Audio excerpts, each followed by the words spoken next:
tell you something. Look it, man. I've been an Atlanta fan for 45 years.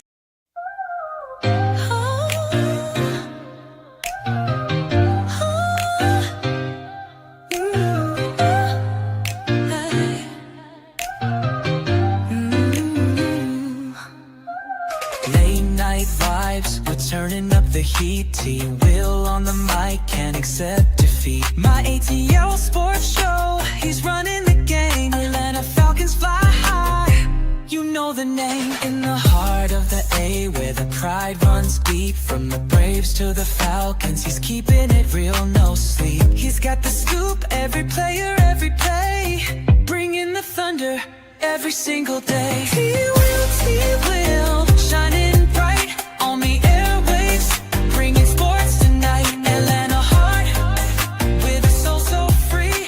My ATL sports show is the place to be. Hey, welcome, NFL sports fans to the T-Will Deboe Vibes. Jordan Burton, NFL Sports Talk Show Friday night. Jordan, how you doing tonight, brother? All well? I'm doing great. It's ring night here in Philly. We're going to get a nice box with a fabulous ring, and we're going to display our Super Bowl championship one last time before the season starts. So I'm excited.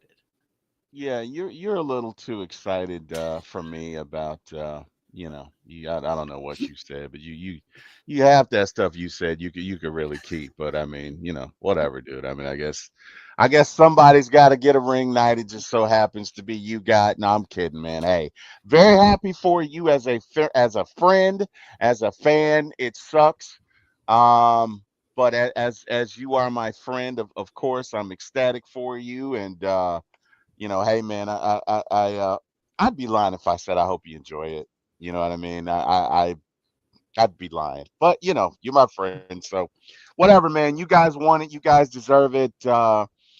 This is your second ring night with the Eagles, right? Correct. Yes, yeah. So what do you typically do on these ring nights? What's the cause for occasion on these ring nights? What do you do? What do you like to I do? mean, ring night kind of jumps up on you out of nowhere. Like, Hmm. nobody really found out when ring night was until like a week and a half ago officially. Hmm. So it just jumps out of nowhere for you. And like for example, the Chiefs last year was their third in the last 5 years. So there's I mean, they didn't really officially announce it, and they just kind of showed up and called it a day. It's more of a inside like celebration within the team. You won't see ESPN, CBS Sports, Fox Sports. You won't see any of those people in there, but you'll see the Eagles marketing team out there. This is more of a celebration from within the team. Okay, that's fair. Well, either way, man. Hey, enjoy yourself. So we got a lot of segments for tonight's show. One of them that we are doing is called Seven Stories for Seven Jerseys. And as you may have guessed it, that's right, it's starring my guy, Jordan Burton, as Jordan has a whole lot of NFL jerseys. So, Jordan, I noticed that you're wearing, I believe, a Cincinnati Bengals jersey. Mm-hmm.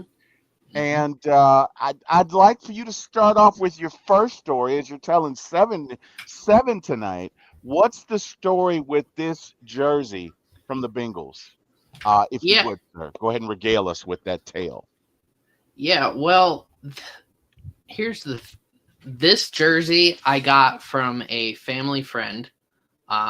Let me find actually where I was writing my script. There it is. So, this is probably my most heartfelt jersey that I own. Um, Okay. Devin Still, back in 2013, 2014, his daughter had cancer. Oh, Um, wow. young daughter. She was I don't know how old. She might have been 5 years old, 6 years old. So she had cancer, and the Bengals decided to now let me put some backstory into jerseys and how they work on like NFL Shop and Fanatics. Okay. So you won't see all 53 guys on your team. You're not going to see all their jerseys on NFL Shop or Fanatics. That's why they have the custom option for you. So Devin Still was not this like starter by any means. He was a backup defensive tackle. He went to Penn State. We are. And his daughter got cancer, and the Bengals decided to make his jersey public, and that all the proceeds would be donated to supporting pediatric cancer research. So I did not buy this jersey. So around Christmas time of 2014, a family friend had bought this jersey, and they didn't really wear jerseys, but they wanted to just buy it for donating, and they wanted to just give this jersey to anyone who actually would wear it. And I obviously wore a lot of jerseys. Right. I mean, I have two stories about these two jerseys behind me, but he reached out, and now I have this jersey. This was it was definitely my most heartfelt jersey that I own. Now with every jersey, there is a little bit of a twist, no matter if they're heartfelt or not, because I have this jersey curse.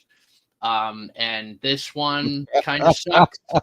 So after I got this jersey around Christmas time. So after I got this jersey, and he would only go on to play 2 more games for the Bengals. Oh, wow. He would be cut before the 2015 season, and then he would go sign with the Bengals or with the Texans. So I got this jersey. Then he goes and only plays 2 more games. So, there's the little curse in it. But I'm really glad to wear this jersey. This is one of those jerseys that I think if you went into any stadium in the entire world and wore this jersey, I don't think anyone should be like shouting at you. If anything, you're like, all right, I respect that. Yeah. Yeah. No. Well, if you know the story, right? Yeah. And some of these fans don't know the story, but definitely heartfelt, man. Definitely heartfelt. Definitely felt that one. And hey, man, good on you, and good on your family member for purchasing that. And hey, man, I just love it when stuff works out. So I am all about that. The Braves, by the way, just took a 7-0 lead over the Yankees. I just, it has nothing to do with what we're talking about, Jordan. I know. I just felt the need to say that, you're sorry. I'm sorry that your Phillies are winning by 1 run, and that the Braves, of course, first place are winning by 7. So I just barely winning. I just thought I'd throw that out there. Anyway, man, hey, we got a show to get to. Let's do it. What do we have here? What? Falcons trivia. First thing we got. All right. So the year the Falcons joined as an expansion team, and it may not be the year that you think, but Jordan, you know everything when it comes to football. You're a history buff. So give me the year the Falcons joined the NFL as an expansion team. Well, kind of like most teams, the year that they actually join the league isn't the same year that's their first season. Damn, I thought I was going to trip you up. Damn it, I thought I was going to get you. It's normally a year or 2 before, but I don't know off the top of my head, but I can probably make a good guess. So it was definitely in the 60s. It was definitely mid or late 60s. Yep. So the NFL AFL merger, for those who really don't know, the NFL AFL merger was actually agreed upon in 1966. So that's when the NFL and AFL actually agreed, but it didn't get finalized until 1970. So that's how we got the NFL AFL merger. So my guess is that the NFL had plans in 65 to have these discussions with the AFL. And I think it was 1965. God damn, you're smart. Because it was 1965.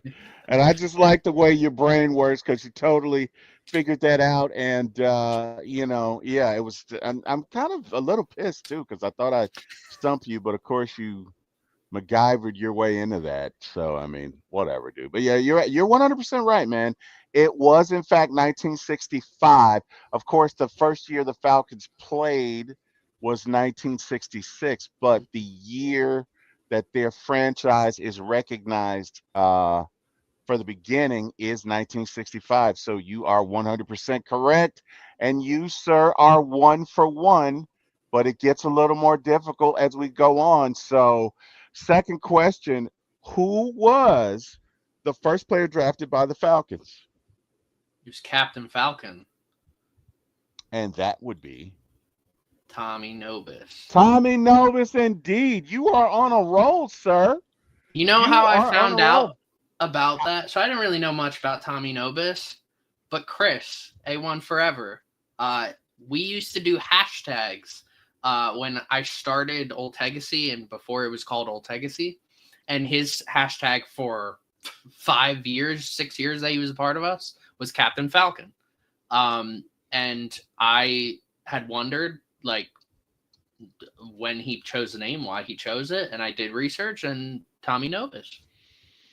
Now, see, that guy's mama raised him, right? I just, there are new reasons every day why I realize Chris is my guy, man. That his mama raised him right. You know what I mean? Because Mm-hmm. most guys his age wouldn't even recognize who Tommy Nobis Mm-hmm. is or was. And guess what? We've got a new addition to the show. We got Mr. Deboe Vibes in the building. Debo, what it do, man? How you doing, brother? All well? Yes, sir, man. How you fellas doing? Man, we are doing well. It is good to talk to you, brother. Saw you last night on Ryan the Historian show. As always, man, you did not disappoint. Way to represent our show, way to represent your show, way to represent you. Tremendous show. And we're happy to have you tonight. Also, we got Mike in the chat saying, fellas, what up, shouty?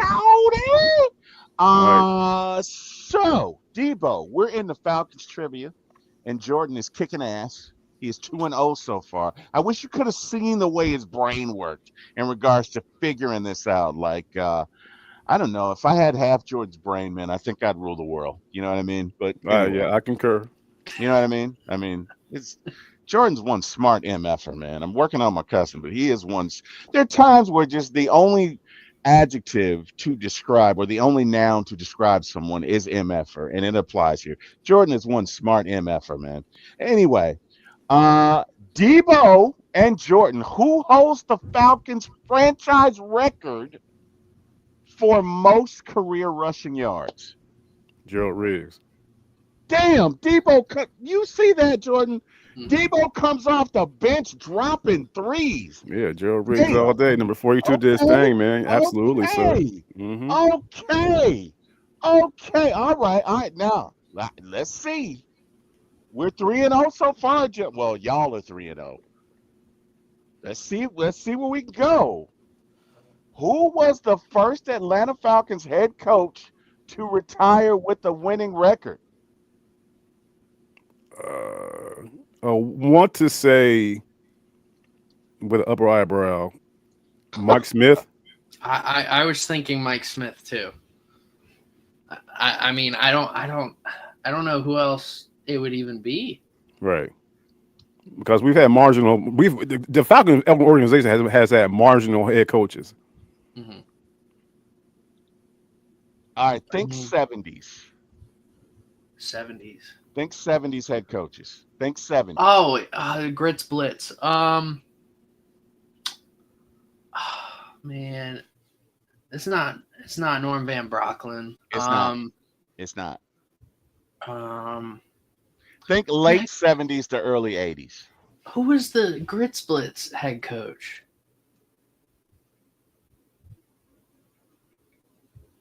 I don't know. That one's gonna Debo, annoy me. Debo, what you got? Late 70s or early 80s? I'm stumped, bro. Like I said, I thought it was Mike Smith. All good, man. It's Lehman Bennett. Lehman Bennett. Lehman Bennett. You Hmm. guys are still 3-1. You are still doing great. Last question. First Falcon to amass 500 career receptions. That's gotta be Roddy.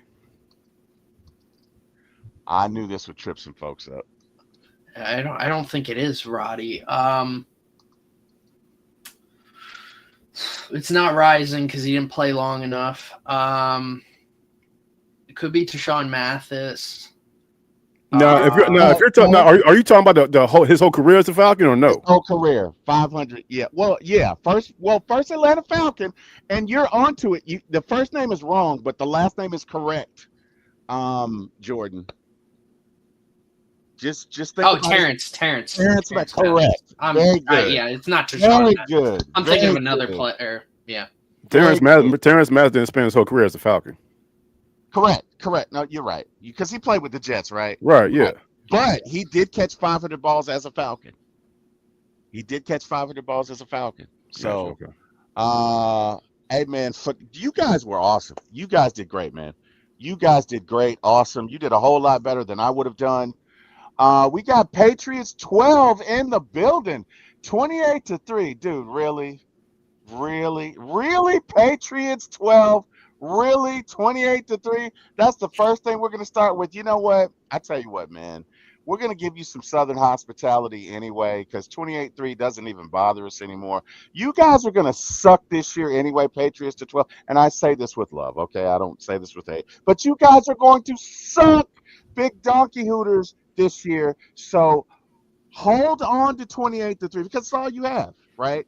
You know, your team sucks. You've got a new head coach. You've got a new team. You're probably going to suck for the next 3 or 4 or 5 years. I get it. The only thing you have is 28-3. Hold on with clutched hands. And we love you anyway, Patriots 12. We love you anyway. Anyway, let's get back to it. So, boys, what are we talking about tonight? We are talking about teams without a defensive player of the year. And more so to the fact, we're talking about no, Patriots 12. We're not going to suck this year. We'll be in the playoffs and you guys will be watching us, but it's okay. There's room on our bandwagon. There really is. There really is. Yeah. Because you guys aren't going to spell playoffs for the next 3 or 4 years. So it's okay. Again, I understand you're going through a lot. I get it. You know, your team sucks. You're going through a lot. I get it. No big deal. Anyway, um, you got the Cardinals, Falcons, Bills, Panthers, Bengals, Browns, Lions, Texans, Jaguars, Chargers, Rams, Dolphins, Vikings, New Orleans Saints, New York Giants, Jets, Eagles, 49ers, Seahawks, Bucks, Titans, and Commanders. Wait. I didn't know all of these folks didn't have a defensive player of the year. Some Wow. of them do. Some of them definitely do. Like That's what I Reggie thought. White won in '87, because he had like 22 sacks in like 12 games. All right. So That was I don't know what yeah, I thought that list was a little long, to um be honest with you. So I apologies guys if that is inaccurate. But wow. Okay. Let's look at this. So, AP Defensive Player of the Year award has been given out since 1971, recognizing the outstanding defensive performance in the NFL. While some of these teams have had great defenses and individual defensive stars, they haven't had a player win the specific award. This could be due to a variety of factors, including strong competition from other players. You know what? Let's do this, Jordan. Let's go back a sec. So, who did you I say? have the list. I do have the list of teams. There's 10 teams that don't. Okay. All right. It's the Arizona Cardinals. Right. Now they've played for, longer than every other football team. The Atlanta Falcons, Yep. Cincinnati Bengals, Detroit Lions, Jacksonville Jaguars, Kansas City Chiefs, Los Angeles Chargers, New York Jets, Tennessee Titans, Washington Commanders. So where did that list come from? Okay. I think I transposed the list somewhere. So guys, that's my bad. I do apologize for that. Well, some of these teams have had, anyway, some of these teams have been around for many years, while others are more recent additions to the league. This highlights the fact that winning the particular award can be a relatively rare achievement. Reason I bring it up is, who do you guys think is the next franchise that can or will win a defensive player of the year? The next franchise on the list, who do you guys think can or will do that? Well, I'm gonna start. I mean, I'm gonna go team by team. The likelihood that they have a player on their roster right now that could win. The Cardinals, the most likely player is Buda Baker, but yeah, I doubt it. I have Buda Baker in our dynasty league, and he's kind of tailing off to the end of his Yeah, career. yeah. I mean, he's probably gonna show some consistency for the next couple seasons, but I don't. I think he's hit his peak already. The Falcons, I mean, unless one of the rookies, I mean, they have better odds, definitely have better odds than the Arizona Cardinals, because you got two rookies in there. Um, that's, I mean, Jesse Bates, again, kind of already has hit his peak. I don't think he's going to necessarily take a huge leap. Um, so, I mean, I'd say they have mixed chances because there's rookies. Bengals, I mean, Trey Hendrickson was a candidate last year. The odds that he leads the league in sacks are pretty high again, especially with nobody else really helping. If the Bengals somehow managed to be average on defense and Trey Hendrickson led the league in sacks again, Mm-hmm. there's a really good chance that he's going to win Defensive Player of the Year.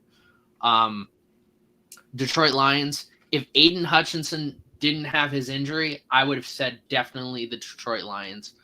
But he's coming off a huge injury. Yeah.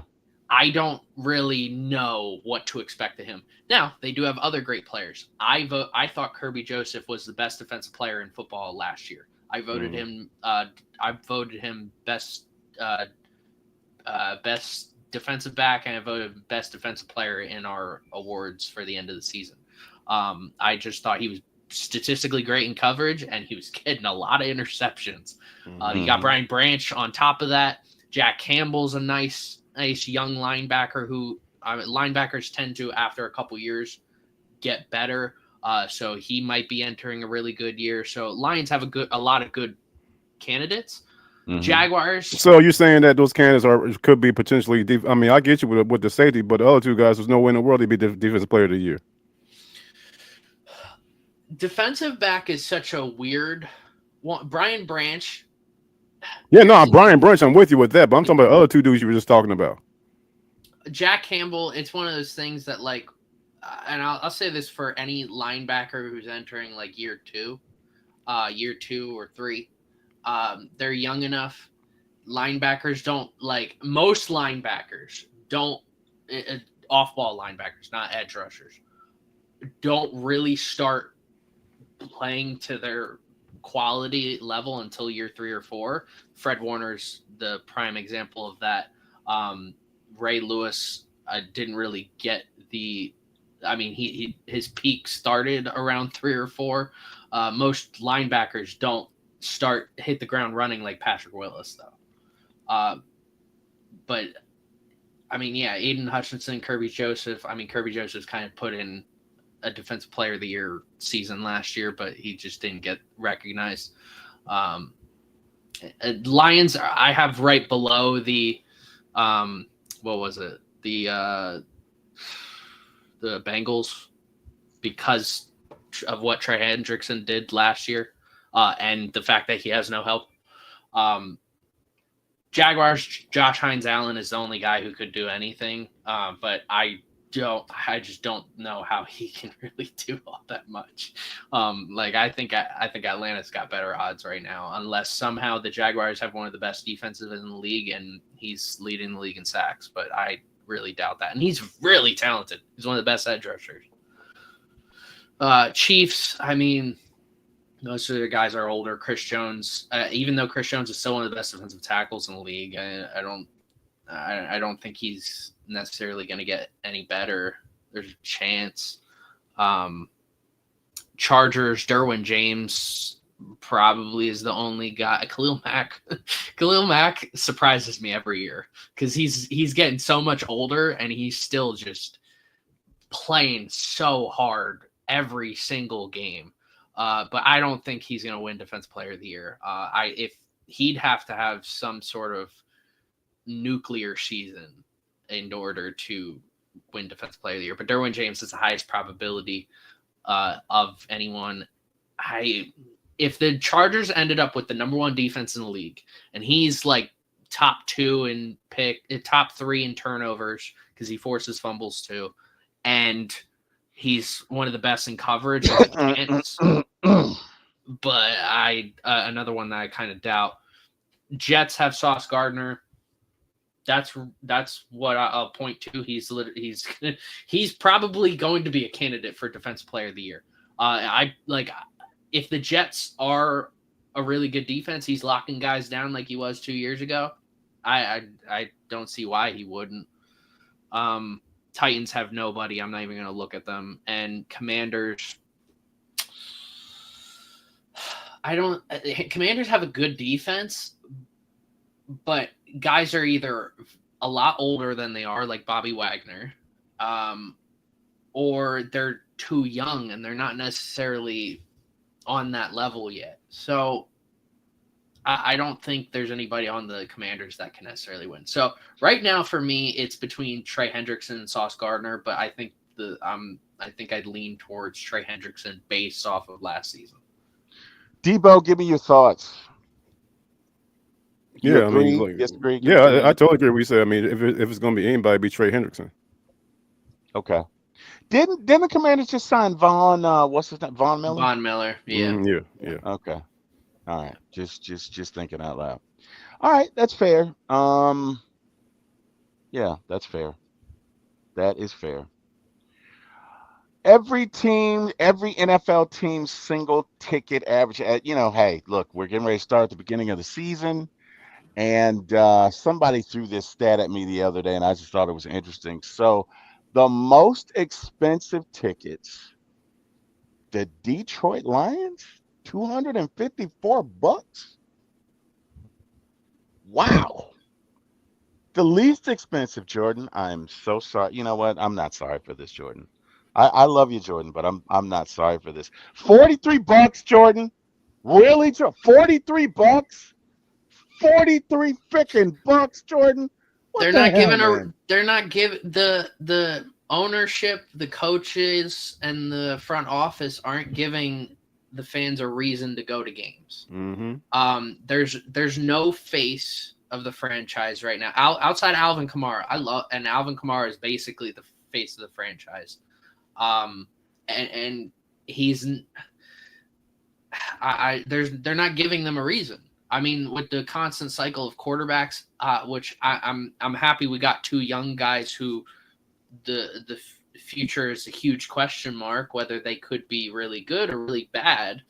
So, I mean, if Tyler Shuck ends up playing really well this year, you could see that go up. Like if Tyler Shuck plays as well as Drake May did last year. Drake May had a very good quality rookie season last year. It wasn't anything like spectacular. He wasn't in the running for offensive rookie of the year, mainly because you had a lot of great offensive rookies this year. But it was a quality season.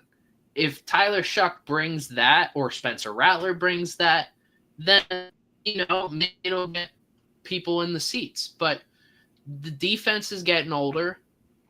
Offense, there's talks of trading Olave. Olave keeps on getting his bell rung every single week, so there's not really a reason to get people to the stadium. Now, I will say, of all these teams, there's no reason they shouldn't be higher than the Jaguars and the Panthers. Cardinals is a little different. I think the Cardinals. I think the Bucks. I'm very shocked the Bucks are in the bottom 5. That's that's I like I'm trying to understand that from a marketing perspective, how you're in the bottom 5 in ticket sales, or or at least in how expensive the tickets are. But there's no reason the Saints shouldn't be higher than the Jaguars with the Superdome. There's no reason they shouldn't be higher than the Panthers, who again, you have the Superdome.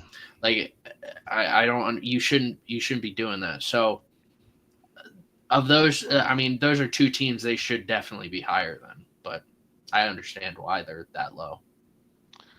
Bro, I just love giving you a hard time about your Saints. I really wanted you to just expose the fact that your Saints are going to suck this year. And it was small. So I tell you what.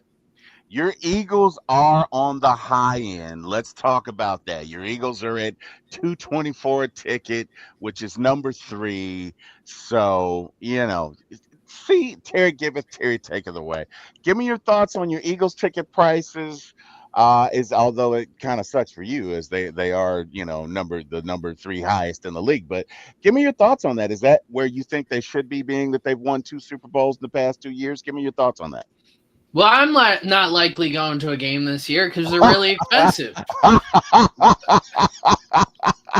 I mean, I'd rather them be the Saints price, because then I'd be like going to every single game. That's what I did for the Sixers when we were in the trust the process phase. Oh, wow. No, they were really expensive. I understand why. I'm actually shocked they're that high, considering Detroit's playing in a... I mean, at the end of the day, the average person, I'm not talking about the big time fans, the average person is more likely to go to a dome, a retractable roof, a glass box, whatever you want to call it, in Minnesota or Vegas, than an outdoor stadium. Now, Philadelphia has the most eco-friendly stadium of all sports teams in the entire country.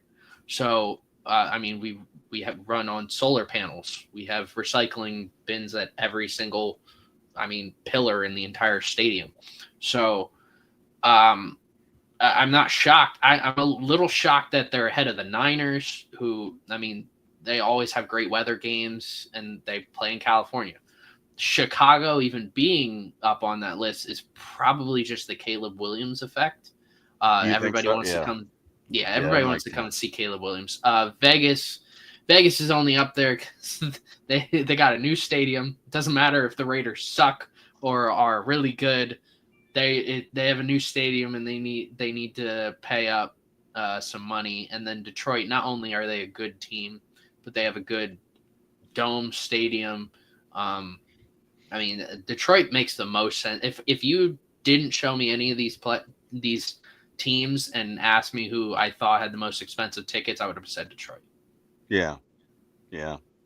Well, I tell you, what's interesting is that I agree with you. I don't know what the Bucs are doing on this list, but the only thing I can think of is that Florida in general is where a lot of folks go to retire. Mm-hmm. And I don't know if maybe, folks down there just don't prioritize it like that. I mean, there's typically, and correct me if I'm wrong, Deboe and Jordan, but when it comes to Florida teams, there's typically this lackadaisical. It's difficult to draw down there. Let's put it that way. Like when the Heat were winning, they were drawing. I don't know what they're doing now, because Florida's pretty much a community where folks go to retire, and you have a lot of elder community members down there. Maybe they're just not willing to pay but a certain amount. Deboe, give me your thoughts on that. No, the first thing that comes to my mind, I think it's $71, because we got to realize this community was ravaged by a big ass hurricane last year. That's true. That's a good point. There's no way. Yeah, right. So you got to look at that dynamic right there. So it's a move for the community right there. So of course they're going to bring the price down a little bit right now because people are still recovering. You know what? I feel like an asshole for even bringing it up, but you're right. Yeah, I didn't even think about that. You're right. That's a good point. Panthers suck, so we can expect to see them on that list. I'm shocked they're not lower. Yeah. Because I Deboe and Jordan, have you guys been to the Panther Stadium? I have. I have pictures. I've been there multiple times. I toured the stadium. I've heard it's not the greatest. Is can you confirm or deny that? Like, is that true? I've heard it's really not a good stadium. It's really not a good from a fan perspective, from a seating perspective, it's really not good. But Jordan, being that you've been there, give me your thoughts on it. I mean, I lived in North Carolina for a couple months, and I got to see I forget Charlotte Speedway, which was fantastic. I highly recommend that to fans at some point. I went to tour the Panthers Stadium, and a very nice older gentleman, who I mean I don't know where he would even be at because I was 9 when I toured the stadium. They haven't made much renovations. They've added a bigger screen, but not much renovations. Like I have pictures still, and it's just I described it to people as it's just a big blue bowl. Like it with all the seats. I mean, there was nothing that stood out.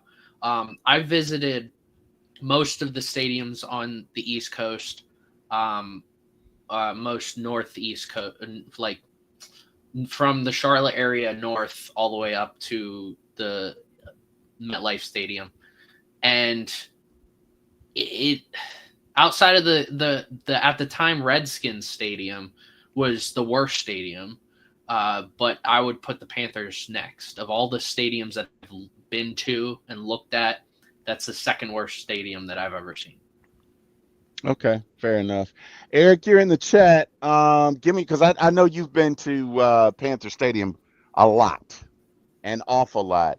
So if you have anything to offer on that, Eric, let us know because I know you've been there. So our Atlanta Falcons are average ticket is around $111.54, which is kind of, I guess, middle of the road, right? This is the general admission ticket based on the 2023 data. Now, I don't know what the data is for 2025. I don't know that's available. I did a search. I couldn't necessarily find it for the 2024 season. But what I will say about the Falcons experience is the one thing I love about the Falcons experience is the game day from a food perspective, it's very affordable. I don't know any other stadium in any sport where you can buy a hot dog for $4. You know, you can get a full meal for $20. I don't know any other stadium situation like that. So for me, even though it's certainly not the most economically feasible price, but it's worth it if you add in the fact that the food is, dirt cheap if you need be, right? So if you're taking a family of 4 to other stadiums, let's say your tickets are $71, right? But with the food and all of that for 4 people, you're coming out of there spending no less than 500, $600. Whereas if you go to the Falcons and let's say you go family of 4 or whatever, what, 450 or whatever, but with your meal, you're probably coming out at less than 500 because you're not, again, if you're conscious of it, you can get a Coke, a hot dog, some chips, all of that for under $20. You multiply that by 4 people, that's, $100. So I really like that about that. Jordan, you've been to a lot of places. Deboe, I know you've been to some places. Can you think of any other location where the food is as cheap or affordable in the NFL or in any sport for that matter? And Deboe, let's start with you.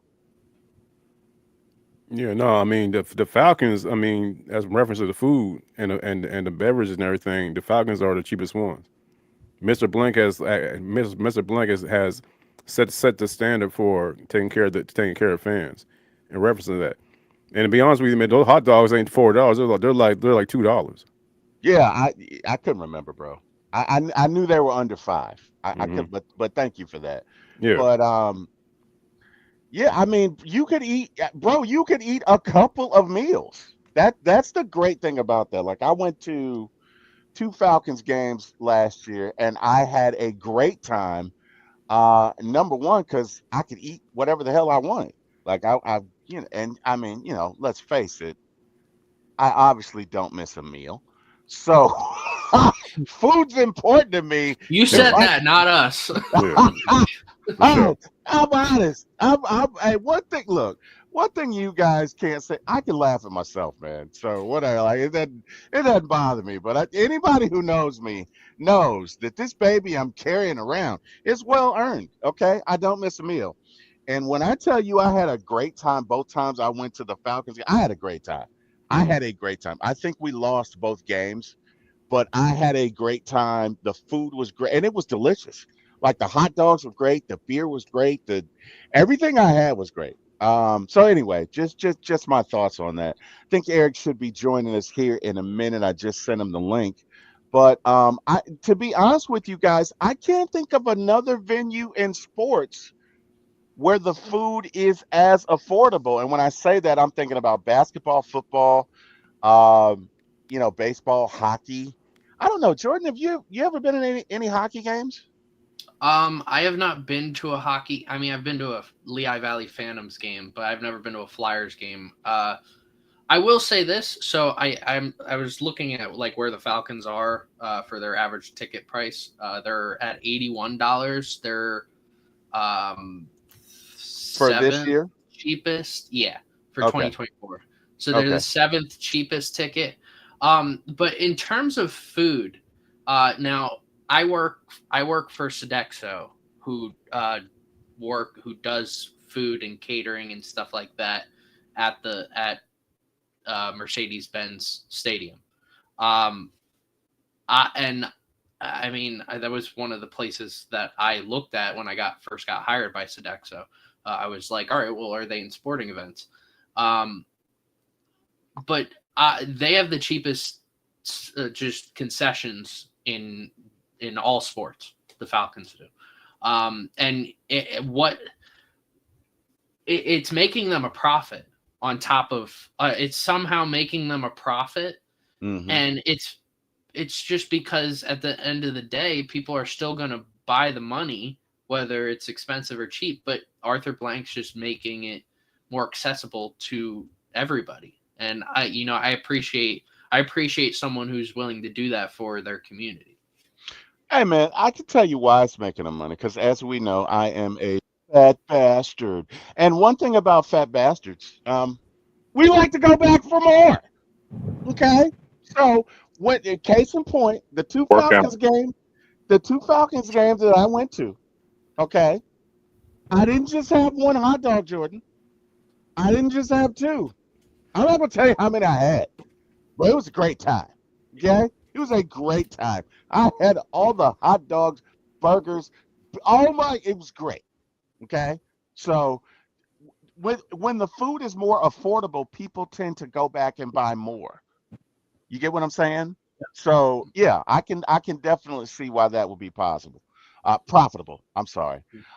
Ladies and gentlemen, we got my little big brother. That's what I call him, LBB, little big brother. He's 6'2", and God saw fit for me to be 5'9". Thank you, Lord. I'm glad to be here, but I won't complain. But Mom and Dad, what are you doing? Uh, What's Eric, good? What's how you good, doing, brother? everybody? Doing all right? You doing okay? Cooling, cooling. Jordan, who you All right. got on today? You a Bengals fan today? This is No, Devin Still. Devin Still. so and it's interesting you say that, Eric, because today we're doing 7 stories for seven jerseys. I almost messed it up. 7 stories for 7 jerseys, right? So Jordan, oh shoot, Yankees just got a hit. Damn it. Okay. Anyway, whatever, Jordan. We're still up 7-0, and you guys, we don't even know if you're going to win your game. So whatever. But Jordan, it's probably about time for another jersey. So, do you have another jersey and another story that you can regale us with, sir?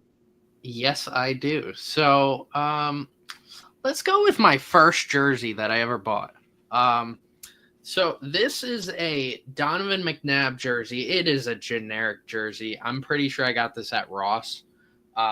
There's no, it's not Reebok, even though that was the year the NFL was doing it. It's not like this fantastic jersey or anything. I mean, it's very generic. But that's not the whole point of this. So on top of this being my first jersey, this is where this like jersey curse for me began. So when I bought this jersey, exactly 1 hour later, Donovan McNabb was traded to the Washington Redskins. Damn. So, yeah. Damn. Wow. Uh-huh. I didn't mean to say that out loud, Jordan. I'm sorry. And the Mike Vick era started. I loved it. Well, the good news, Jordan, you only paid $15 for that jersey, so you're good, man. There you go. Yeah. There you go. One thing about Jordan, he's fiscally responsible. So Eric, bro, you one thing about you, and hey, you guys know my brother, so you know him. He's one of my favorite people on the earth. We talk all the time. But one thing my brother does is he's traveled to different stadiums. So you've been to the Panther Stadium a couple of times. Yeah. Is it very true that it's a very poor facility? Because I've just heard it's not a good facility. It's just, give me your thoughts on it. You've gone multiple times. Give me your thoughts on it. Shit, the Yankees just scored. Damn it. Okay, sorry about that. Anyway, no, they didn't score. Dude's on third. Okay, I was sorry. gonna say your TV fast as hell if they just scored. No, I thought he scored. That's my bad. Sorry. Go ahead. Okay. Give me your thoughts on their facility, Eric. It's it's kind of like a college stadium. It ain't it ain't your. It's an older NFL stadium, so it kind of looks like a college stadium. It's not as fancy. It's nowhere near the Falcon Stadium. It's not even. The Georgia Dome was better than the Panther Stadium. My best comparison would be it's kind of like going to a college game with how the stadium is, and do not buy tickets at the top of that shit. You might as well stay home and watch TV. The TV give you the best view anyway, but you can't really. They look like ants in there if you're at the top of that stadium. Like you can get a ticket in the bins up at the 300, and it's really no bad seats in there. You can still see the game just fine. In the Panther Stadium, when there's the definition of nosebleed, you don't want to go in there up top like that. And if it's cold or raining, I wouldn't even go. It's not. Go ahead. That's a good point. That is a very, very good point. That's an excellent point. And I'll tell you why. So the game that I went to in 94 when the Falcons played the 49ers, I was on the 50-yard line, but I was way up. And it was not, and that was in the dome, and that was not a great experience. Going to our current stadium in the bins, to your point, Eric, there's not the way that was designed, from the engineering perspective, there's not a bad seat in that house. Mm-hmm. From any vantage point, you can see, and you're not looking at like little bitty dots. It's not looking like ants. Okay, right. Yeah, they just scored now. Damn it, bummer. Literally, bummer. Why would they lose? I know we're gonna win, but damn it, Aaron, bummer. Anyway, but there's not a bad vantage point to view in the Mercedes-Benz Stadium. And not only that, but you got that big ass Jumbotron that even if you miss something, you can go back and look at it. So from that perspective, it's bar none one of the best experiences in sports. Other than the Benz, Eric, give me a stadium that you've been to that was a really good experience, other than the Benz.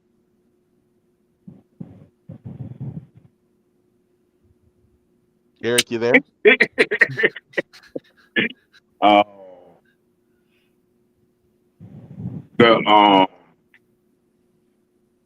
the Ram Stadium. The Rams, their sound system in there is crazy. Yeah. And whoever is in charge of the announcement, he uses the hell out of that damn. I'm talking about he uses it perfect. The sound system, it's ridiculous. It man. If I could put my music on there, that sound system is crazy. Okay, yeah, I've heard that. That's a nice stadium too. I've definitely heard that. I have definitely heard that. All right, guys. Moving on. Teddy Bridgewater was suspended for apparently contributing to his players' success. So, former quarterback Teddy Bridgewater has been suspended from his position with Miami Northwestern Senior High School, his alma mater. The suspension stems from his alleged violation of Florida High School Athletic Association rules by providing impermissible benefits to his players, according to multiple reports. I guess he posted or he acknowledged spending $100,000 of his own money on the team. This included player meals, Uber rides, recovery services. These actions are considered violations of FHSAA rules that prohibit coaches from providing financial assistance to student athletes. Bridgewater's stance: Bridgewater has confirmed the suspension while also expressing his commitment to Miami Northwestern. He stated that he would volunteer from the bleachers if necessary. He maintains that he self-reported the benefits and was trying to support his players in an under-resourced system. Community reaction: the suspension has caused outrage, with many viewing Bridgewater's actions as supportive of underprivileged student athletes. There's a growing movement for a reevaluation of FHSAA rules that may prevent coaches from providing essential assistance to their players. Guys, I know when I read this, I thought this is ridiculous. Okay, I don't understand why these would even be rules anyway. Now, I don't know Miami Northwestern, but from everything that I've read about it, it is an underserved community. You have one of their own, this is his alma mater, coming back to his community, and he's not given, I don't know, he's not giving these guys Porsches. You know, he's basically paying for services that are needed if you are going to participate in he's paying for Uber rides because maybe some of their parents are working or they don't have rides to get to practice. Guys, is it me? Am I tripping, or is this PS? Deboe, let's start with you. Give me your thoughts on this. I mean, the whole thing's stupid, bro, because what he's doing, in my opinion, all he's doing is giving back to the community. Thank you.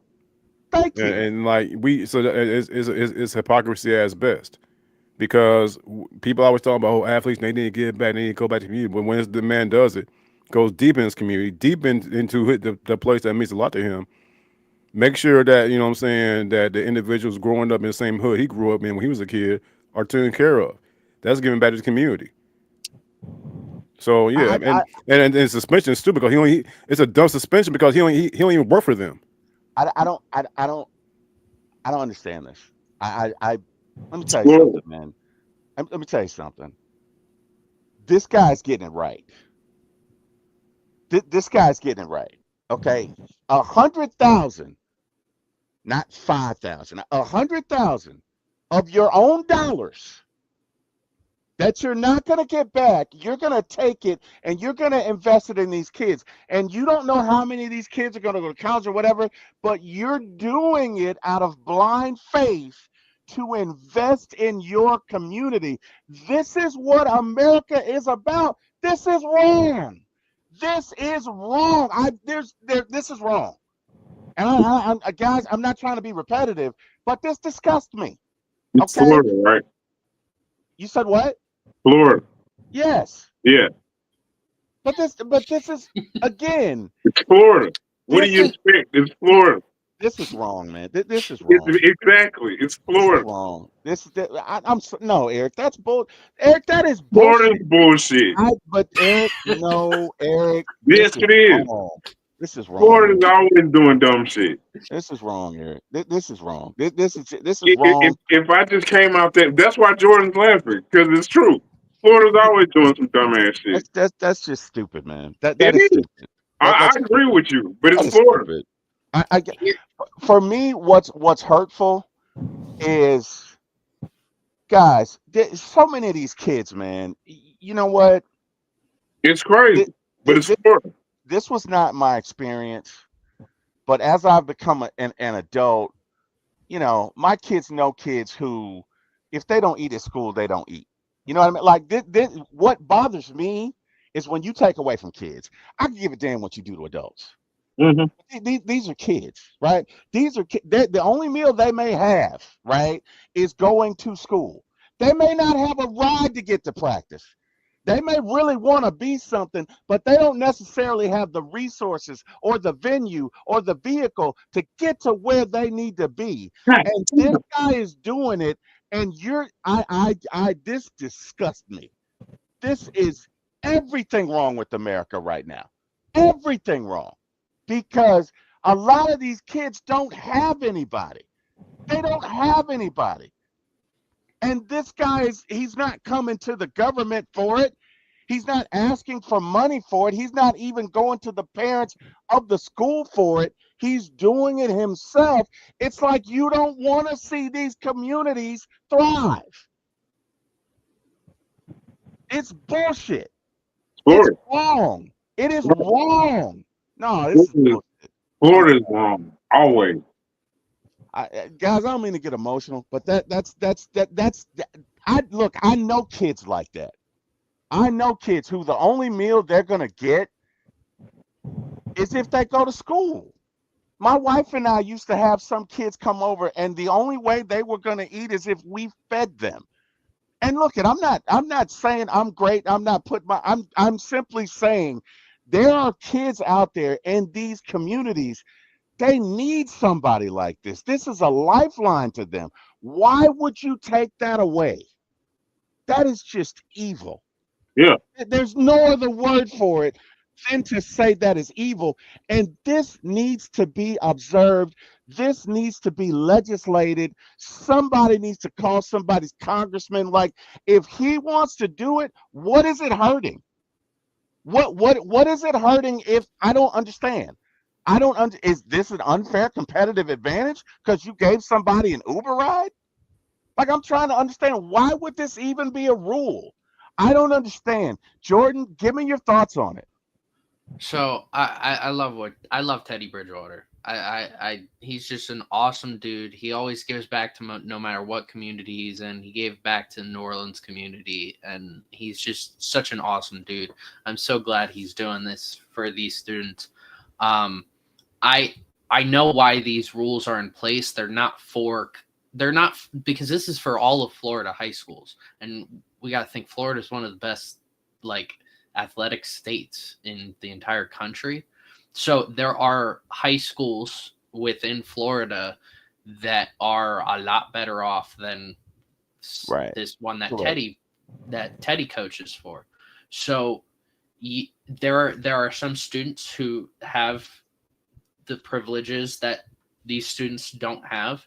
Right. And you might see a coach try to bribe their players in a certain way imagine turning this high school into a privileged, wealthy high school, right? Imagine that. Okay. And imagine it's not an Uber ride, but it's a Lamborghini ride. Imagine it's not just a meal, but it's a 5-star steak from a 5-star restaurant. Okay. Like, there are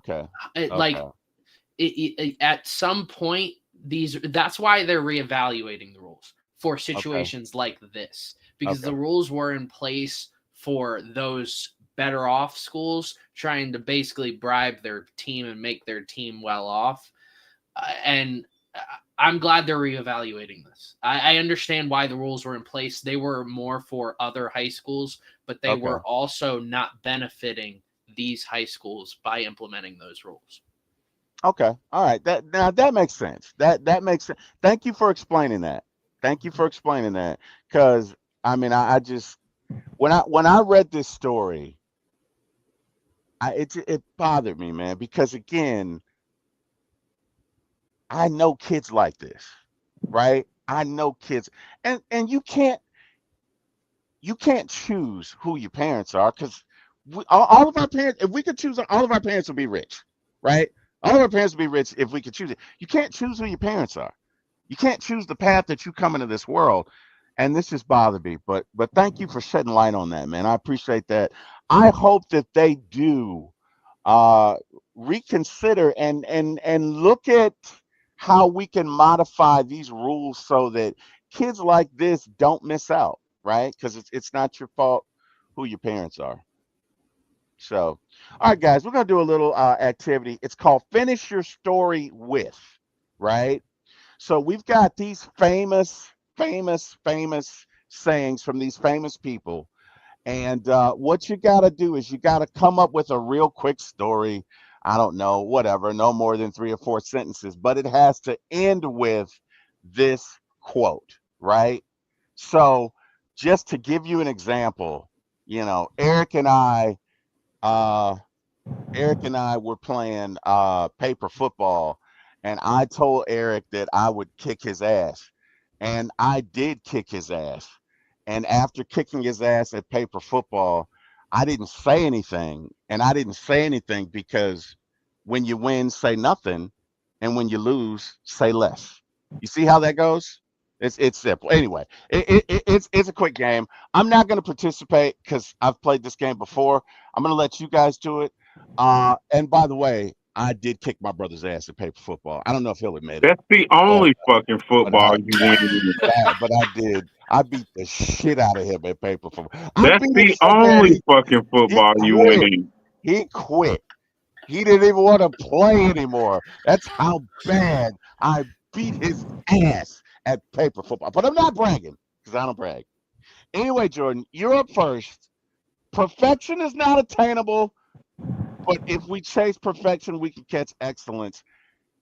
You got to finish your story with that statement, Jordan. Go. Well, I don't know if I quite get it, but I'll Give it a try try. and I think I have an idea. Just give it a So try. whenever I look at teams, when I look at all NFL teams every year, everybody's like, oh, this team's gonna go undefeated. Oh, this team's gonna go undefeated. This team has the best chance of going undefeated. This has probably increased since 2007 with the Patriots. But in reality, the odds of a team going undefeated and going and winning the Super Bowl are so slim. So, but that's the end goal for every team. Every team wants to be perfect. Everybody kind of knows that they're not going to, but you have to strive for that perfection. I mean, perfection is not attainable, but if these teams chase that perfection, then they can catch excellence. Good. Good job. Good job. Good job. Good job. Excellent. Excellent. Like the way you finished it. I liked it. That's awesome. I can dig it. I can dig it. That's awesome, man. That is it's kind of like whose line is it anyway? You're just kind of finishing your sentence with it. One that I've been incredibly excited about because a lot of people don't know this, but Deboe Vibes is very vocabulous. Okay, he's extremely vocabulous. Okay, he picks and chooses when to deploy them. Okay, but he is extremely vocabulous. Deboe Vibes, it is your turn, sir. You get Lou Holtz. It's not the will to win that matters. Everyone has that. It's the will to prepare to win that matters. Give me a quick story. Your last sentence, you got to finish the story with that statement, sir. Go right ahead, Debo. When I made up this game, I was thinking about you, buddy. What you got, Debo? Since you were thinking about me, you about to get it. So here you go. All right. I had one big booty girl come over, right? And I've been trying to get with her for the longest. Excuse me, bro. Let me tell my story. And I've been trying to get with her for the longest time. You know what I'm saying? And finally, bro, You know what I'm saying? She gave it up, bro. She was playing hard to get, but that night your boy came through, and she was impressed with it, and she straight up said, "Debo, you win. You worked hard for you won, but you got me, baby. You got me." I said, "Girl, get the hell up in my house. Let me tell you something. It's not the will to win that matters. Everybody has that. It's the will to prepare to win that matters. Now go and get your stuff. Get up out of here." I'm I'm not even done. following that. I'm done. You I'm can't follow done. it. There you go. Yeah, life lessons of Debo. Life lessons from Debo. There you You go. can't even follow that. Oh wow. My Oh, oh my God. You're gonna get me canceled by the feminist Debo. Jesus Christ. You told me to do Oh, it. I did, bro. oh wow. Sorry, Mons wasn't as inspiring and motivational as Jordan's was, bro. It was I live in the hood, bro. That's all it I can was do. funny. It was funny. Oh wow. Oh, I love you, Debo. Oh. Oh wow. Oh. wow. Yes, sir. Her name is Desiree. You did not just drop names. Her name Oh is my Desiree. God, Man, Debo. it's like 20 years ago, man. Her Debo. name Desiree. No, Yeah. Debo. When Oh I God. was in Decatur, yeah, Desiree. That is great. So you know what, Debo? I'm gonna go to Ingles next week, right? And it'll be just my luck. I'm gonna write. It's your name. It's your name, T-Will. Are you? Because do you know Debo? Because he told the story about me, and I don't even know. I thank you, Debo. Thank you, Well, thank you. what I T really Will thank if she got a fat backside, it's her. thank you, thank you, Debo. Thank you. We're gonna move on because you're really trying to get me canceled. Anyway, I don't even care about that right now. Let's go to. I can't believe Debo did. Bro, you say you said Debo. Okay, I was like, okay. You was like, when I did this, I had you in mind, Debo. Okay, I'm gonna give it to you, bro. Pause. Can't believe you did that. I'm I didn't want to play a damn game, but okay, let's do it. sorry. Oh, oh, my stomach hurts. I can't believe you did that. I cannot believe you did that. But see, and no, about being family friendly though, bro. Not one time to say that's a cuss word. Oh my God. Oh, Life oh, lessons with Debo. There you go. oh Yes, sir. boy. Absolutely, Oh my absolutely. God. Oh, you know, Debo, I love you, man. They're just times, boy. He just, oh, I need a minute. Oh my God, my stomach hurts. Okay, what the hell are we talking about? All right. Take your time, bro. Take your time. Oh my God, I was not ready. Eat some of that soup right quick, man. I was not ready for that. Eat the cherry with the ice cream. Eat that cherry and the ice cream, bro. I was not ready. Yeah. I'm sorry. Oh, oh, okay. All right. Oh, that was fun. I did not expect that. Yeah. Oh my God.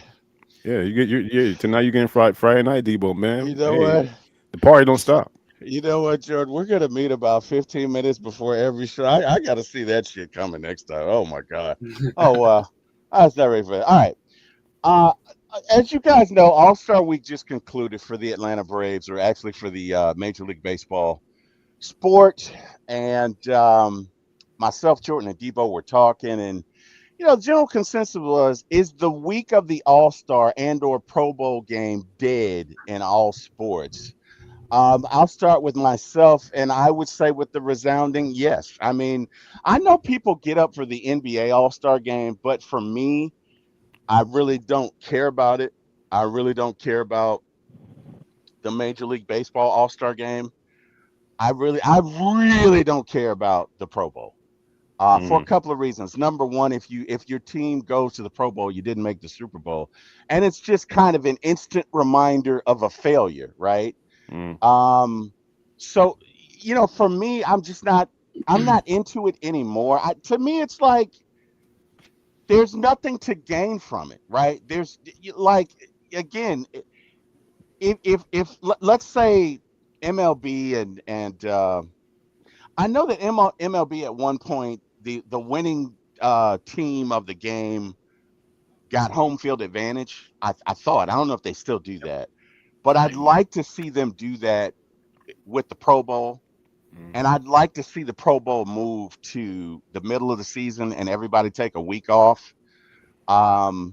Because to me, you'd probably have more people to watch it because But it's not NFL, the end of the season.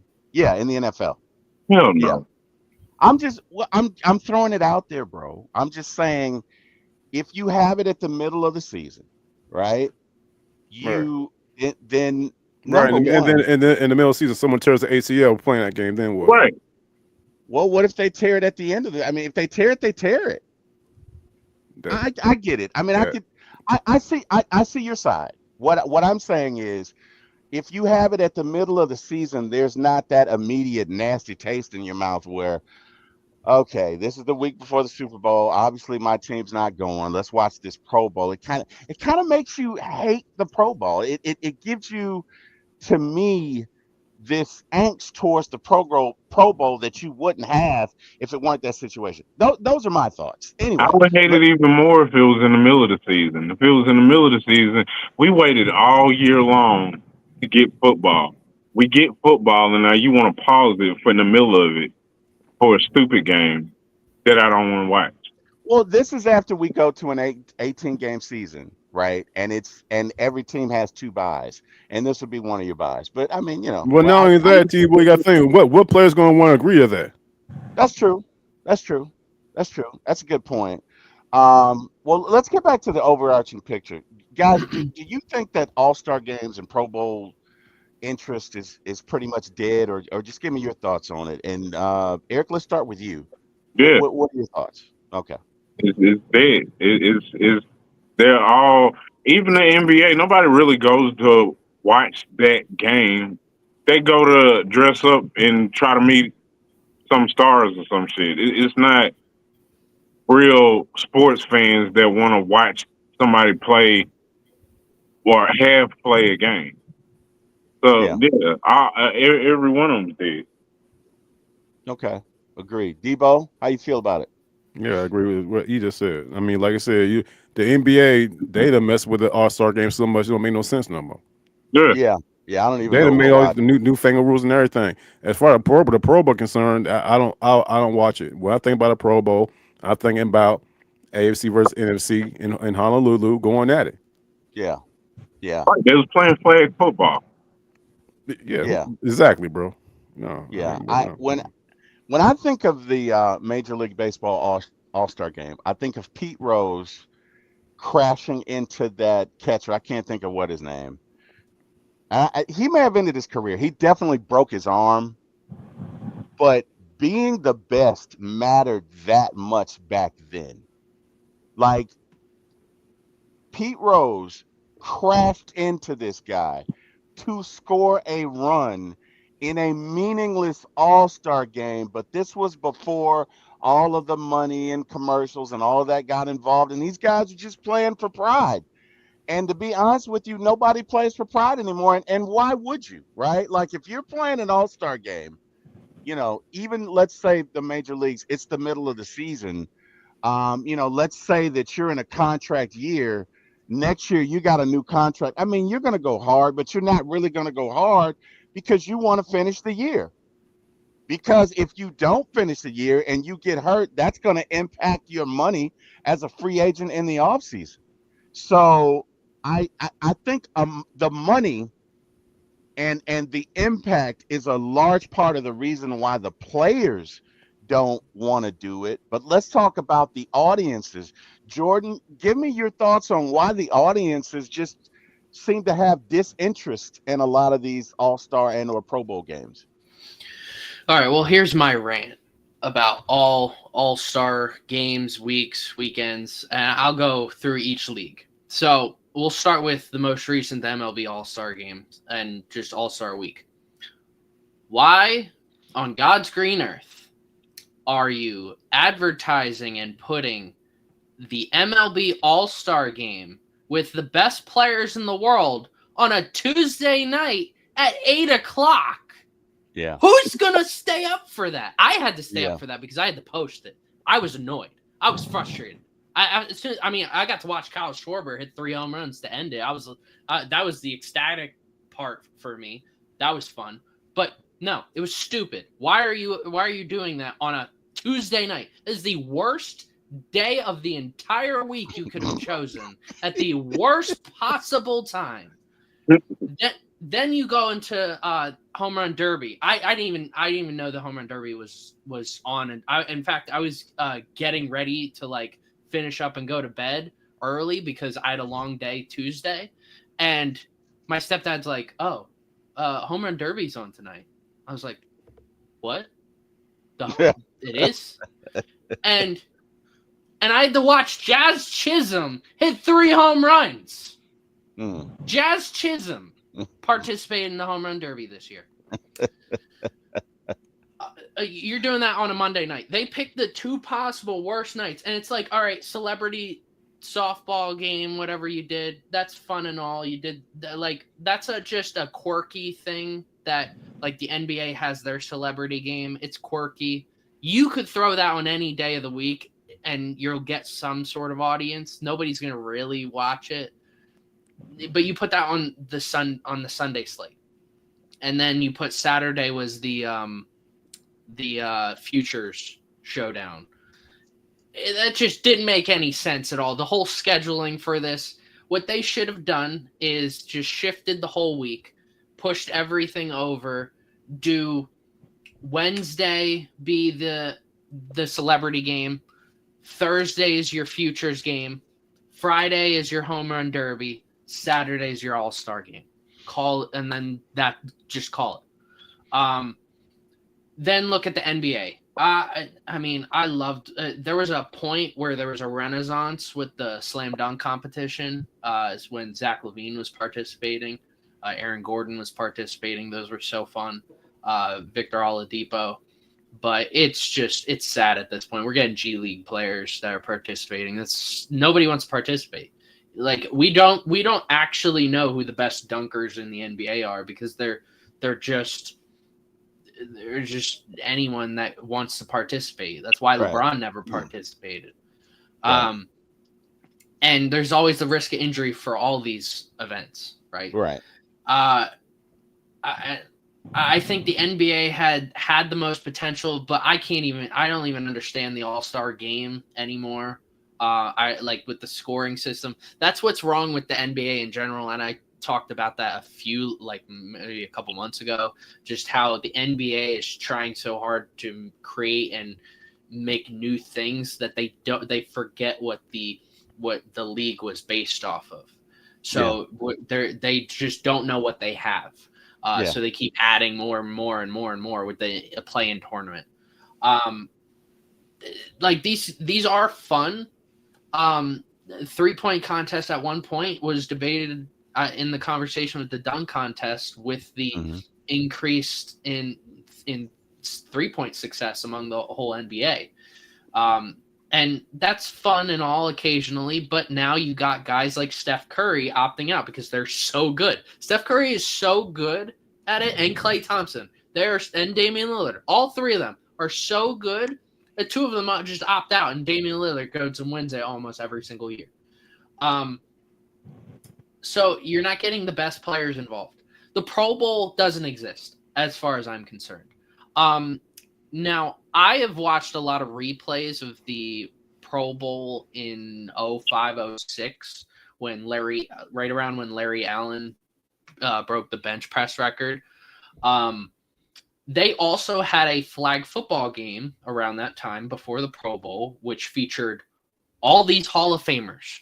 Warren Moon was one of those guys. Jerry Rice was one of those guys. Deion Sanders was one of those guys. You had all these legends playing flag football. That was probably the fun aspect of flag football because you get to see guys that some people grew up watching, or some that maybe you didn't see at all play, and you get to see him throw a ball now, like for the first time in like 5, 10, 15 years for some of them. So that was fun then. You could have incorporated it with this flag football. You could have done like current players versus old players. You could have divided it into 4 teams, something like that. I don't know. It's all just completely stupid.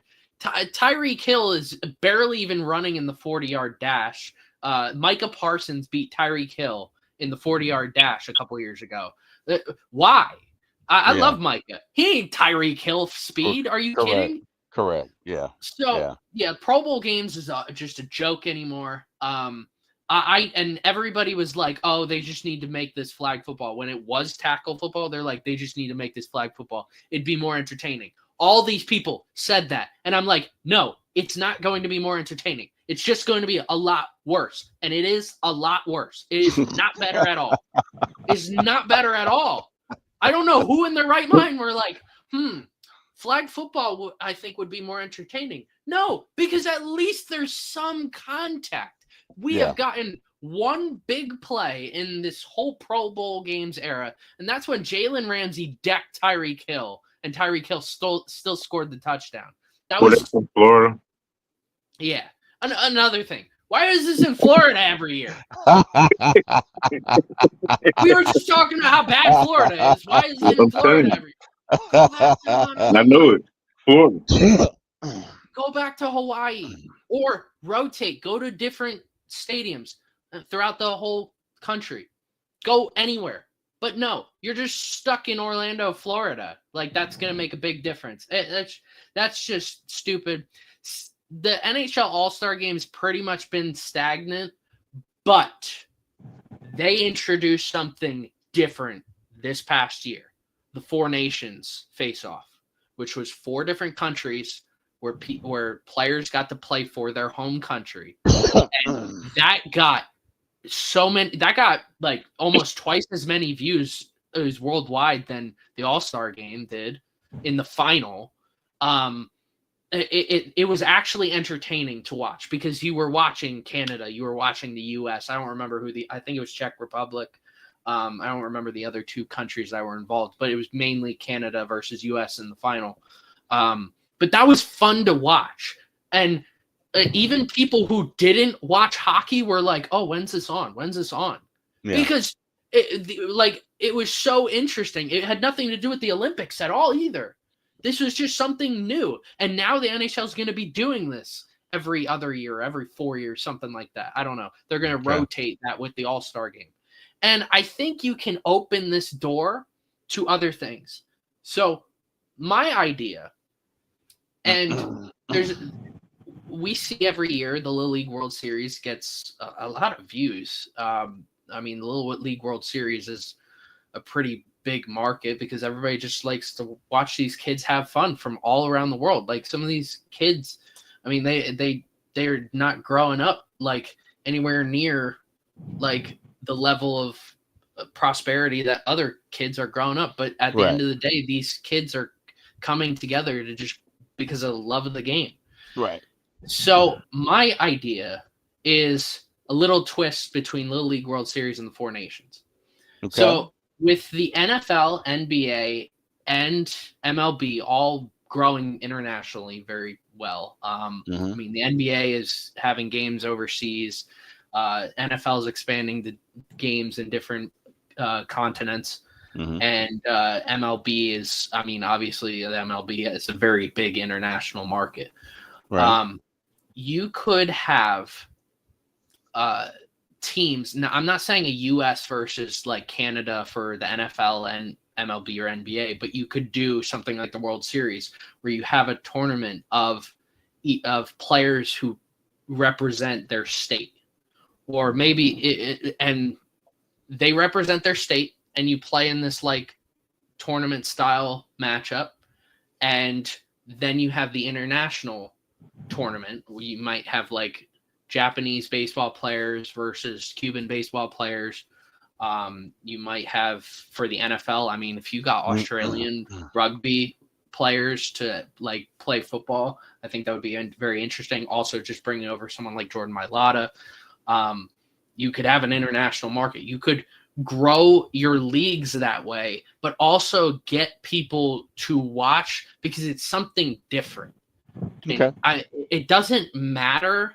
Like there because at the end of the day, if it was there's no way of fixing a conference versus conference game, because at the end of the day, it never mattered in the first place. Right. It even though you had a chance at home field advantage for the Super Bowl, for the World Series, it really didn't matter to any of those people, because they're like, I still just don't want to get hurt. Right. But now they get to represent their country, and that's something that none of them have ever even thought of. And that's why the Olympics with flag football is gaining so much popularity. I mean, I've only heard A.J. Brown say that he's not going to do it. Otherwise, like, there's been a lot of athletes that are very open to doing this and want to do this. A question, Jordan, for you. Who does A.J. play for again? The Super Bowl champion Philadelphia Eagles, who are getting their Super Bowl rings tonight. Anyway. Oh, okay. Oh, fair enough. Fair enough. Yeah, that's my rant. There's no way of fixing it. Like I said, you could introduce legends with like flag football, or even in basketball. With the level of contact in these sports being less and less, you're introducing the idea of legends coming back and doing like a legends versus current players type of game, or doing like a tournament style to, like, you could do for the MLB, you could do NL current, AL current, and then NL legends, AL legends, and then the winner of those play each other. Something like that. I don't know. And then also the idea of just the 4 nations / like Little League World Series style tournament with all of these. Again, these are things that would, like, for the NFL, it would definitely have to take place after the Super Bowl. And for the NBA, you can do it sort of like the NHL. The NHL takes like a whole month of like a break for those specific players, but it's so important to all of them that they really care about it. I think you can do the same thing with the NBA, and you can definitely do the same thing with the MLB. Good deal, man. Good deal. I can dig it. I can dig it. Jordan, I think it's time for another 7 jerseys with 7 stories. What do you have for us, Jordan? This is your number 3 jersey. Give us your story. Actually, give us your 3 and 4 stories. Your 3 and 4 jersey and your 3 and 4 stories. All right. Well, let's go talk about these 2 jerseys behind me. Okay. So this Calvin Johnson jersey, it's customized to say Megatron. I'm a huge Transformers fan. I love all the animated shows. I love the Michael Bay films. I love all things Transformers. Calvin Johnson is my favorite wide receiver ever. So when I heard his nickname was Megatron, it just added more of my like passion for him. I love this jersey so. I love this jersey so much. I wore this all the time throughout like 4th, 5th grade to middle school. In fact, for 7th grade, I was sick for a week to begin the school year. And then I came to school not knowing like if anything was going on. And all of a sudden all the students are like going to the assembly room. And I'm like, what's this for? And it's picture day. So if I go back to my 7th grade photo, you will see this jersey, me wearing this jersey. And another thing with this jersey is that year in 7th grade was the same year that Calvin Johnson broke the receiving yardage record. Now here's where my bad luck begins starts because he broke the receiving yardage record with a broken finger. The entire season he had a broken finger. Damn. So that's a minor one, not as bad as others, like some players have died. Some careers injured after I get their jerseys, but I love this jersey so much. Damn. So basically what you're saying is, if you're a professional player, they don't want you to buy their jerseys. Is that what you're saying, Jordan? Is that what you're alluding to? Okay. Yeah, that's why I buy a bunch of players' jerseys. All right. So, hey, Jordan, I need you to go out and buy all of your Saints jerseys. All of the Saints players, go ahead and buy their jerseys this year, and all of the Eagles players, go ahead and buy their jerseys this year too. Yeah, Do go you ahead. have a Cam Jordan jersey? I do have a Cameron Jordan jersey. Wear it every day. Wear Jordan. it. Yes, wear it every day. Yes, that'd be awesome. All right, so Jerry Rice, what you got? So this is my favorite jersey I own. It was a jersey that I always wanted when I was little. I loved the 3D numbers on it. It's got the 75th anniversary of the NFL logo on the front of the jersey. It's from a knockoff website. Unlike like this, Calvin Johnson came from NFL Shop with the custom jersey. Donovan McNabb, like I said, that came from Ross. This Devin Still came from NFL Shop. But this jersey came from off-brand website that no longer exists anymore because it was taken down. But I love this jersey so much. It's just Jerry Rice for me was like when I was doing history, when I was starting to get into history, was the best player of all time on almost every single list that I looked at. And that was before Brady even won the Super Bowl against the Seahawks. This was right around the time that he lost the Giants the second time. So for me, Jerry Rice was the epitome of the NFL. And I wanted his jersey. And I thought this 3D number jersey was just so cool. I got this jersey for Christmas. Me and my uncle, who's a 49ers fan, we both got the same jersey. And as soon as I got this jersey, the allegations of Stickum, him using Stickum, came out.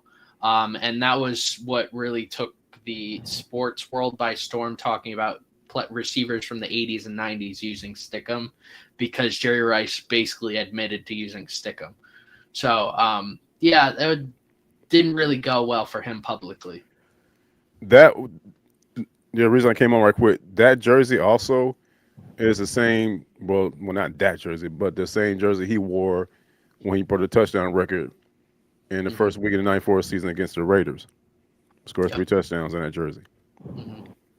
I love this jersey so much. Yeah. I like, for me, it's not like what team they necessarily root for, but just like visually, this is my favorite jersey I own.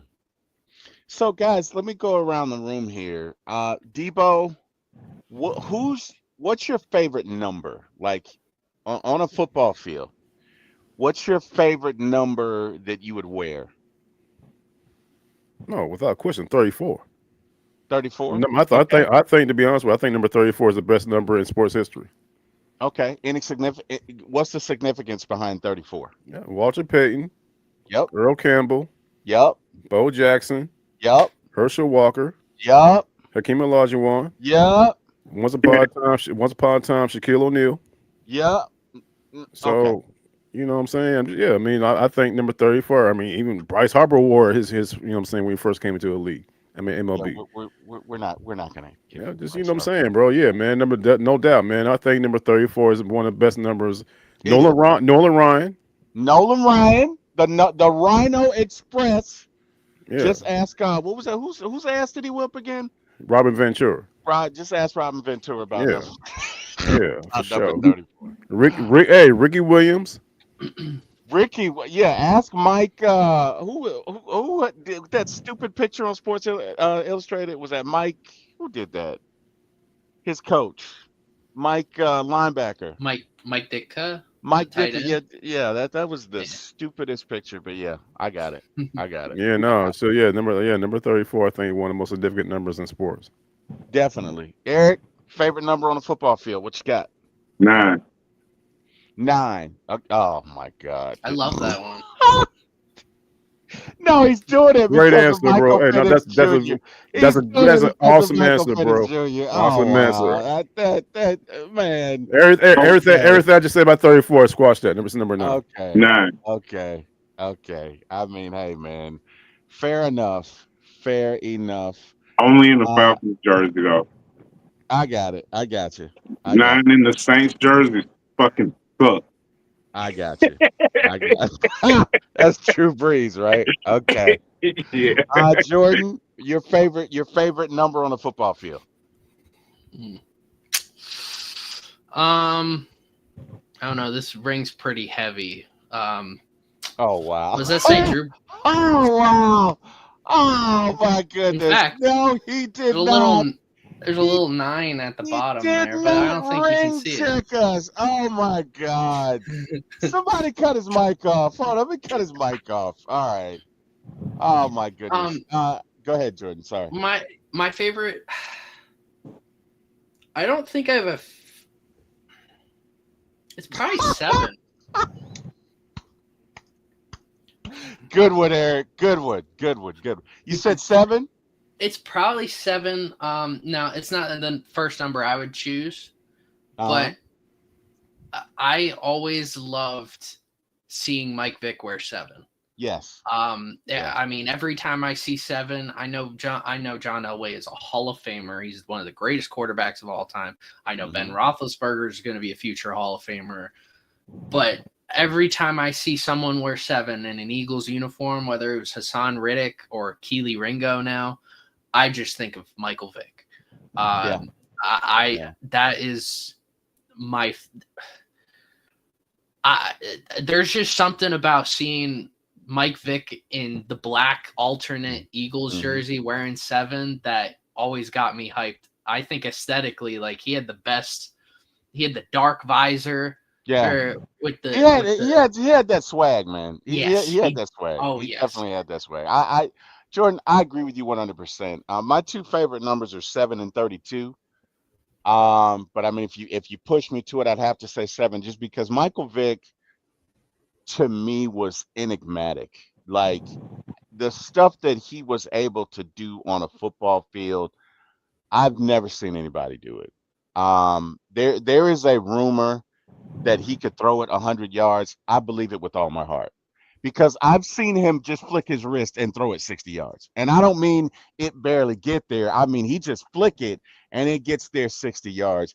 There's a commercial of him throwing a ball up in the stands that's easily 150 yards. Like Michael Vick, he was not the most accurate, but from a distance perspective, I can't think of anybody who could throw it farther or with more velocity. I can't think of anybody who was more exciting. Just for me, yeah, my favorite number would be Vic. I would agree with that.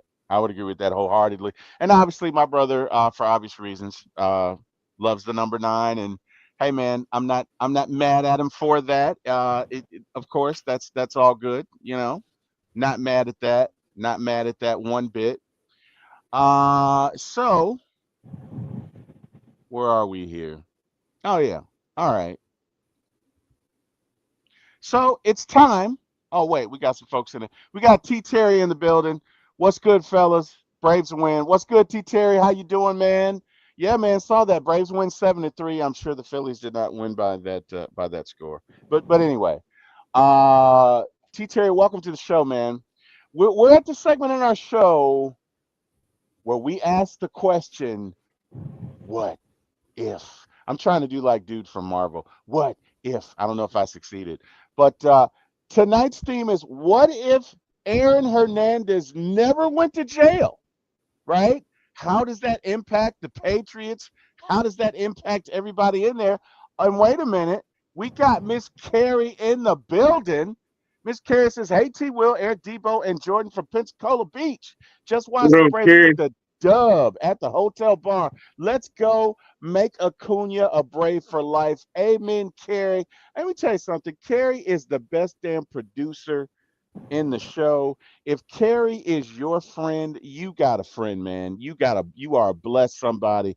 Carrie is always sending me stuff, even when I don't ask, in regards to my show, how it could be better. She's always like, T-Will, you got this. T-Will, you got that.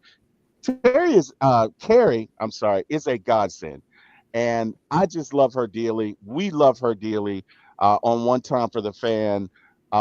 Just can't say enough good things about her. So Carrie, wherever you are, hey man, enjoy yourself. Have a Mai Tai or two, or whatever your beverage of choice is. Party your ass off and have a good time. And thank you for joining our show. And with that being said, Jordan, What if?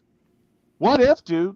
Take us back. Regale us, Jordan, with your tale of what if. All right, I want to start this off because everybody knows who Aaron Hernandez was off the field. For me, I really liked Aaron Hernandez, the football player. I loved watching him when him and Gronk were on the field. I felt like Aaron Hernandez was the better tight end of the two when I watched them. He was just more athletic. Dude could have played any position: running back, fullback, H-back, tight end, slot receiver, outside receiver. He had versatility that Gronk necessarily didn't have. But what they did... What was that? You said what, Eric?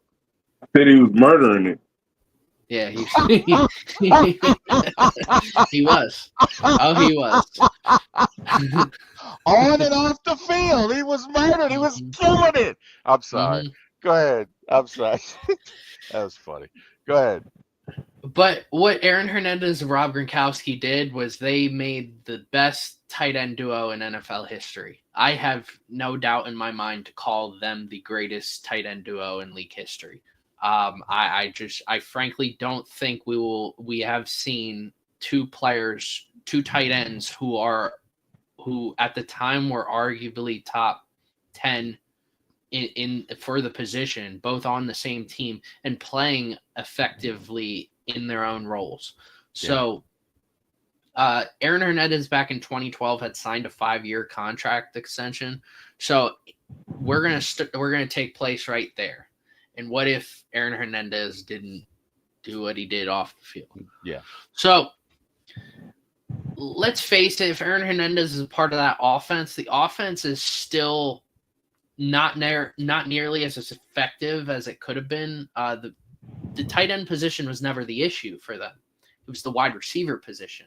If anything, if Aaron Hernandez is back, Gronk is not necessarily the most healthy person on the field, especially after Aaron Hernandez. So when Gronk gets hurt, Aaron Hernandez comes in, and you have the best tight end duo in league history. So they go to the Super Bowl against the Seahawks. They're still going to win that. Nothing changes with that. Where things really start to take a turn is the 2016 offseason. So Aaron Hernandez is going into the final year of his deal. And the Patriots realize how much money they are putting into two tight ends. They're not getting any younger. At this point, they're both in their 6th year, I believe, in the league, going into their 7th. So what they do is ship Aaron Hernandez off, 3-time Pro Bowler Aaron Hernandez off, to the Oakland Raiders. Now, at that time, the Oakland Raiders had this young quarterback. His name was Derek Carr. And going into that year, Derek Carr had a really good year. Some would say that he had an MVP caliber season. That was his best year of his entire career. So this was huge for the Raiders offense. They needed weapons, and Aaron Hernandez was such a versatile weapon. And the Raiders of all teams needed someone like that, the versatility and the dominance from that position. So in this deal, the Patriots would receive a 2nd-round pick and a 5th-round pick, where the Patriots would which the Patriots would select with their 2nd-round pick wide receiver Michael Thomas. And with their 5th-round pick, they would select running back Paul Perkins. Now, Paul Perkins was a solid rotational guy, and I'm sure in a New England Patriots offense, pretty much any running back in a rotation can have their significant moments. So this was a solid acquisition in the 5th round. Michael Thomas, for a few years there, was arguably the best receiver in the league. He broke the reception record. So going from what we know with Drew Brees to Tom Brady is going to be a very similar instance, especially in the Patriots offense, where route running is a specialty. That was something that Michael Thomas did excellent with, and he had great hands. And with Tom Brady, that builds a really big duo. Now, during the draft for the Giants, because they don't draft Paul Perkins, they draft DeAndre Washington in the 5th round. He played with the Raiders. He didn't end up doing all that much. And the Saints, instead of getting Michael Thomas, they would get wide receiver Tyler Boyd. Tyler Boyd ended up having a solid career with the Bengals. I wouldn't necessarily say it was this fantastic career. When Joe Burrow came in is really when he hit his peak, but he had an okay season here or two. And in the second, so wait, hold on. The Saints would select Tyler Boyd in the second, and the Bengals, instead of getting Tyler Boyd, would take center Max Turk. So Max Turk ended up not really doing all that much, but that's building onto the offensive line that the Bengals needed, and to this day they still need. The Raiders would fall short of the playoffs due to Derek Carr's injury. Again, Derek Carr, that was a pretty big event for the Raiders, him getting hurt. Who knows what he would have been like in his career had he not gotten hurt. Who knows how far they would have gone in the playoffs. The Patriots would still go on to win the Super Bowl even without Aaron Hernandez. Due to Michael Thomas getting drafted by the Patriots, the Saints don't trade Brandon Cooks for the 1st round pick. So remember, Brandon Cooks, he's been traded like a million times. In fact, this is talking back in 2016, 2017.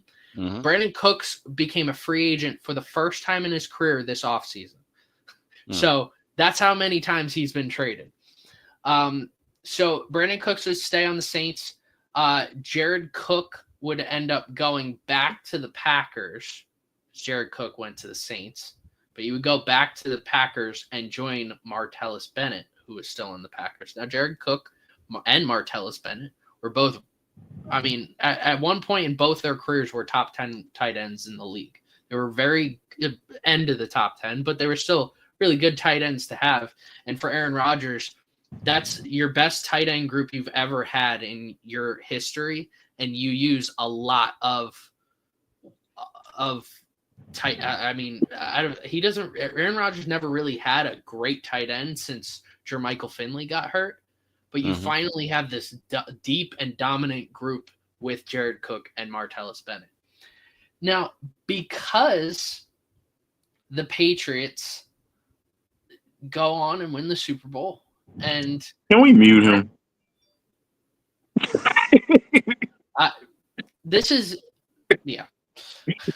I completely forgot they were playing the Falcons in that game. So I kept thinking about the Seahawks. Of course you do. I kept thinking about the Seahawks. So not much happens if Aaron Hernandez doesn't go to jail. In terms of history, Michael Thomas might break the catch record. I doubt he does with the amount of with the amount of weapons that the Patriots offense has. Like when he was with the Saints, like that was Breeze's main guy out there. Right. There wasn't really anybody else. At one point we had Keith Kirkwood catching passes. We had Walmart shoppers catching passes.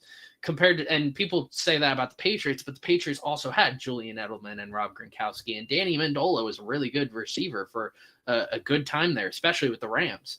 So adding Michael Thomas into that, I highly doubt that we would see Michael Thomas break the catch record or even come close to the catch record. But who knows with that? Brandon Cooks would spend a lot longer time in New Orleans. Brandon Cooks would actually finish with a solid career so far, and he would have gotten traded as many times as he did. But that's really all I have. This doesn't really impact the league as much as a lot of people would say. It would impact a lot of history. You would add more stats to Gronk and Aaron Hernandez's careers. Aaron Hernandez would go on to be one of the better tight end, probably the greatest tight end too in NFL history. And then he would go and make a name for himself in Oakland with Derek Carr. For Derek Carr, he didn't really get a good tight end until Darren Waller.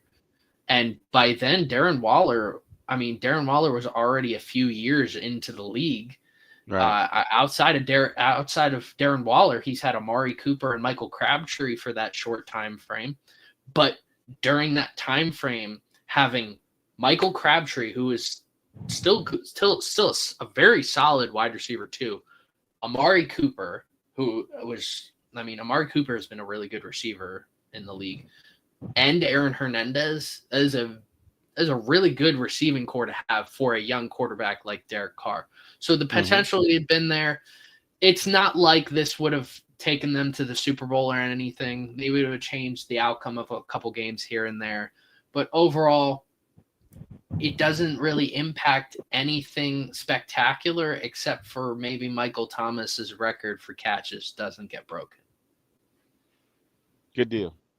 Good deal. Well, hey, man, we thank you for that. Appreciate that.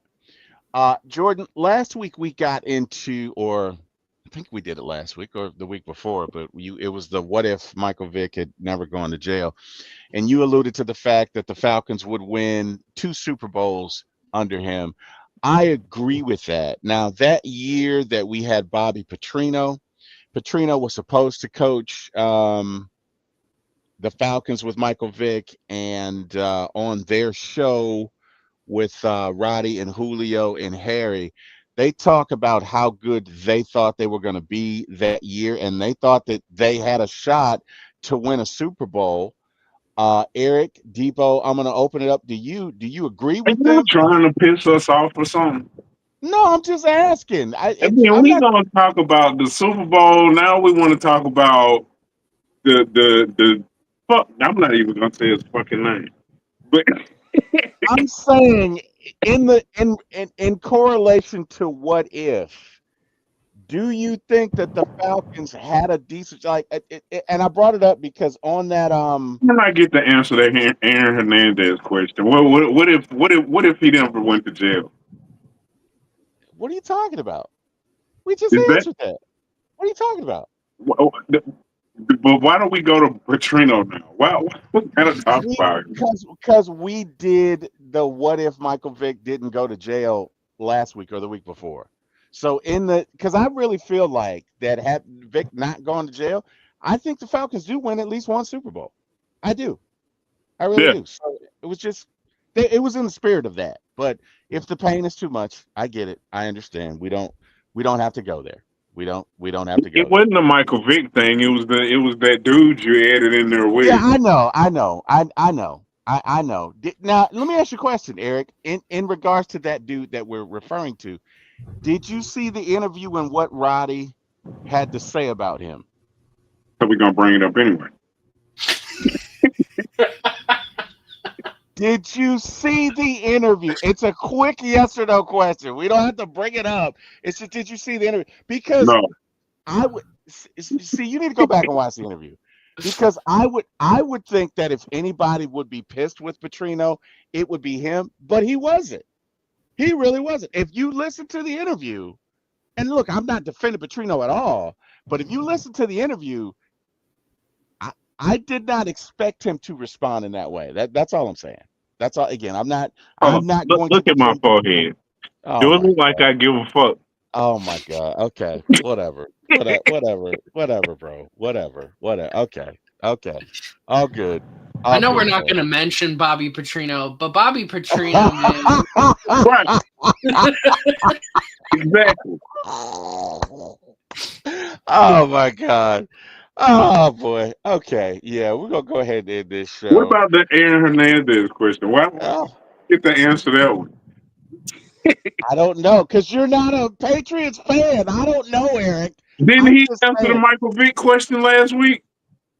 Well, Michael Vick, yes, because he does the what if segments. Oh my God. Whatever. Hey.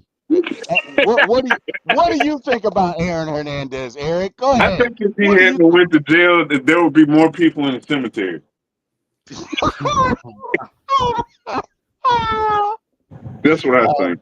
God. Maybe he would have ran into Bobby Petrino. And yeah. Oh wow. Oh wow, Eric. Eric. I'm just Wow. saying, what ifs? Oh wow. Oh wow. You know what? On that note, I'm a cut bait. Eric, I know you can be found in is it section 109 in the Mercedes One. Benz? 10 what? One. 101. 101. All right. I promise you. I'm gonna get it. I'm gonna get it. You said that last week. You're not gonna get it. Next I'm week it's 103. I'm getting there, man. I'm getting there. I'm getting there. So Eric, you can be found. Hey, you made me laugh. Uh Braves win tonight, by the way, 7-3. Kerry's talking about a throw that Acuna made. Eric, did you happen to catch that? Man, he threw a motherfucker out at third base.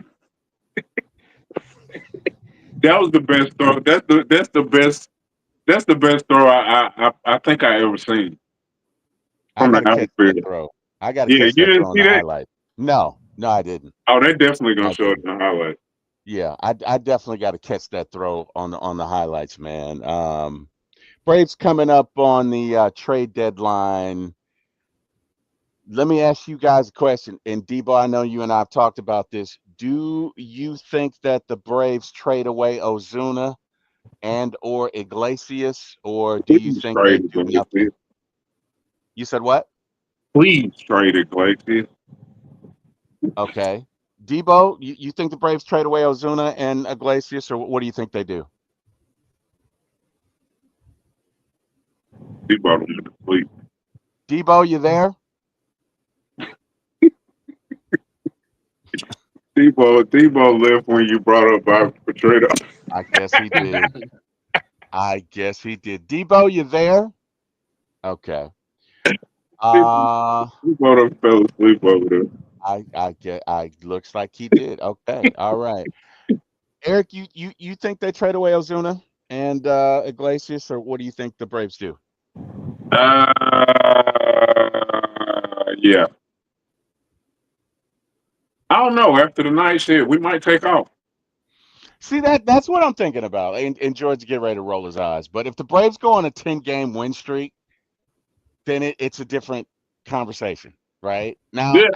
I know you got to bring up some guys. Like our pitching staff has been decimated by injury, so you're gonna have to bring up some guys that you're gonna hit on. But to the extent that you do, and you start to get going, I guess my thoughts would be: do you add at that time, or do you still do nothing? Like Send him Kurt. let's. You said what? Send him Kurt. That's wrong. That's wrong sport, buddy. That's wrong. You know what? I think Kirk has accepted his destiny. You know what I mean? I don't. I mean, well, let me ask you a question. He'll never start. He'll never start a game ever again. No, I think he's out of here as soon as somebody gets injured. Probably. Debo, do you think the Braves trade away Ozuna and Iglesias at the trade deadline? Yeah, well, no, they're definitely going to trade Ozuna. Okay. Yeah. Ozuna is as good. He's as good as gone right now. Okay. Iglesias is kind of that's up in the air because over the past couple of performances, he's had a bunch of scoreless innings. But man, I think Ozuna is like the writing's on the wall right now. He's out of here. Okay. Let me ask you this: if just work with me here. If the Braves get on a 10-game win streak, right? Let's just say this offense. I know. I knew you were gonna scoff. Let me tell you something about Debo. Debo is a great. Watch this. Debo is Back a to great the golfer. shop. You said what? Back to the shop. Yeah. No, I get it. Hey guys, we got Craig in the building. Craig says T-Will done got the Jack special camera just wide enough to fit him in. Hey man, hey, hey. Hey, Eric. So elaborate on it. I ain't gonna lie to you. I said, boy, for a hot second, what topic we talking about? We're talking about trade deadline now. We're talking about we've done all football. We've got actually. I think Jordan has about 3 jerseys that he's got to talk about. But for the most part, we're talking about the Braves right now. Also, Acuna made a great throw. Deboe, were you watching the game while we were doing this? Did you happen to catch the throw that Acuna made? No, I didn't. No, no. Okay. Well, from what, I was on. I only had to step away for like 2 minutes, but no. no, it's all good, bro. I got the game up. So, but in between doing this and I missed the throw, but apparently it was an amazing one. Mm-hmm. It was an amazing one. So yeah. Anyway, what was I saying? So Deboe, let's say Braves get on a 10-game. What happened? I just watched the Acuna throw. Was it that good? Yeah. That was one of the best throws I've ever seen. I'm telling you, it might be the best throw I ever seen. I gotta share my screen. All right, hang on, guys. Hang on one sec. I don't know if I've seen it. Where did you see it? Acuna? I just saw it on Twitter. Go look on the Braves page on Twitter. I'm telling you, it's gonna be everywhere. You're gonna see it. I mean, nobody can see it. It's too bright, dog. We can't see it. Hang on one sec. Let me see. It's still gonna be too bright, bro. That looks like Mortal Kombat. Yeah. That looks like the Mortal Kombat. Hold on. It looks like trash. You see that Super Bowl ring it looks like trash. Oh, it looks like somebody balled up. Wow. We can't see that. Oh wow. Oh, you can see it, all right. I can't see it. It looks like a light with some balled up trash in the middle of it. Oh, okay. I see. Damn, he threw it from the corner. Yeah. Yeah, that was an insane throw. That was wow. Okay. incredible. All right. I'm about to share it now. Like there's no way he was trying to get that out. He was just trying to throw it as close as he could. Damn. Wow. That's an arm. That's an arm that's legendary. Like they don't make arms like that. Share screen. Entire screen. Now I gotta find the screen. The Eagles Super Bowl ring has retractable wings. Just put it over where Jordan is. All right, can you guys see it? Yeah. Damn. Like I didn't think he was out at first. But from where he threw that, man, that's crazy. Let me tell you something. That's almost as good as the throw from Bo Jackson to get Harold Reynolds on that play in left field because Acuna is essentially at the wall. Yeah, I forgot about that one. Yeah. He's essentially at the wall. But that's almost just as far. Like that is a ridiculous throw. People don't realize how far that is. That is and he got there. Man, that's crazy. The air. Yeah, he got it there in the air. That's amazing. It looked like Michael Penix threw that ball. Yeah, that's. I wonder if Acuna could play quarterback. He probably can throw the ball at least 90 yards. Like that arm. You'd be shocked because Joe Burrow tried throwing a baseball. And it looked like he spiked that ball. Like some baseball players when they try throwing a football, or some football players when they try throwing a baseball, they just have. It's like they have no idea how to even comprehend the ball size and trying to throw it. Pause. Pause indeed. He's definitely better than all the Saints quarterbacks. Oh wow! Here we go. What a throw, man! What a throw! Wow.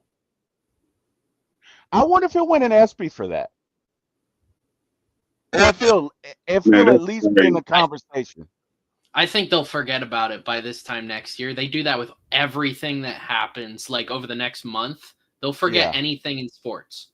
So it's recency bias. There's so much recency bias in the ESPYs. Okay. That's this might not even be a nominee next year. That's how much they'll forget it. I mean, with a throw like that should be probably the play of the year. That's what I'm thinking. That's that, bro. That again, That's crazy. just from where he is, the only throw that I could that mirrors that is the one from Bo Jackson, right? Which, for those of you who've never seen it, I'm gonna bring it up just so you guys we can compare apples to apples. Bo Jackson throw to nail Harold Reynolds. Did you really spell Bo like that? Oh I man, probably did. I'm a terrible typist. I can admit that. Bo I didn't can't. know. Let me kill the sound. All right. So wait a minute. Here we go. Here's Bo. Now look at where he is, right? It's at the base of the wall. From left field, he throws that, and he got him. That is at least 390, 300 and I'll say 300 and that's an old ballpark. 320 feet. Let's see if we can rewind this so you guys can see it. They'll slow it down. Or will they? Will they do it again? Right here. Let's see. All right. You guys will see it coming in. You won't see the throw. This is because you can't see how far he threw this ball, but he definitely got him. But he threw this at the base of the wall, right? Just one more time, then we can get back to the show. All right, so this is at the base of the wall. All right, so is that 316 feet? So and he throws it in the air. That doesn't skip, right? That does not skip. So I don't know. Let's go back to Acuna's. Here's Acuna. I mean, Bo's was definitely further. There was, I think. I mean, we don't know if there was more air under Bo's a throw or not. But that's an amazing throw. Like how that's not a defensive player of the year, I have no idea. Let me tell you how good it was. The Yankee runner had no idea because he's slowing up. Because if he does, he slides, right? So he's got to be thinking, there's no way he's going to make that throw. That's what he's got to be thinking because he doesn't slide. Yeah. That's incredible, man. What a throw. What a throw. Hey, Kerry, thanks for sharing that with us. What a freaking throw, guys. What a throw. Good deal, man. Insane. Well, I don't know. Hopefully the Braves can get on a 10-run game, 10-win run. And we're not even talking about trading away pieces. We're talking about adding to it. But, I mean, we'll see.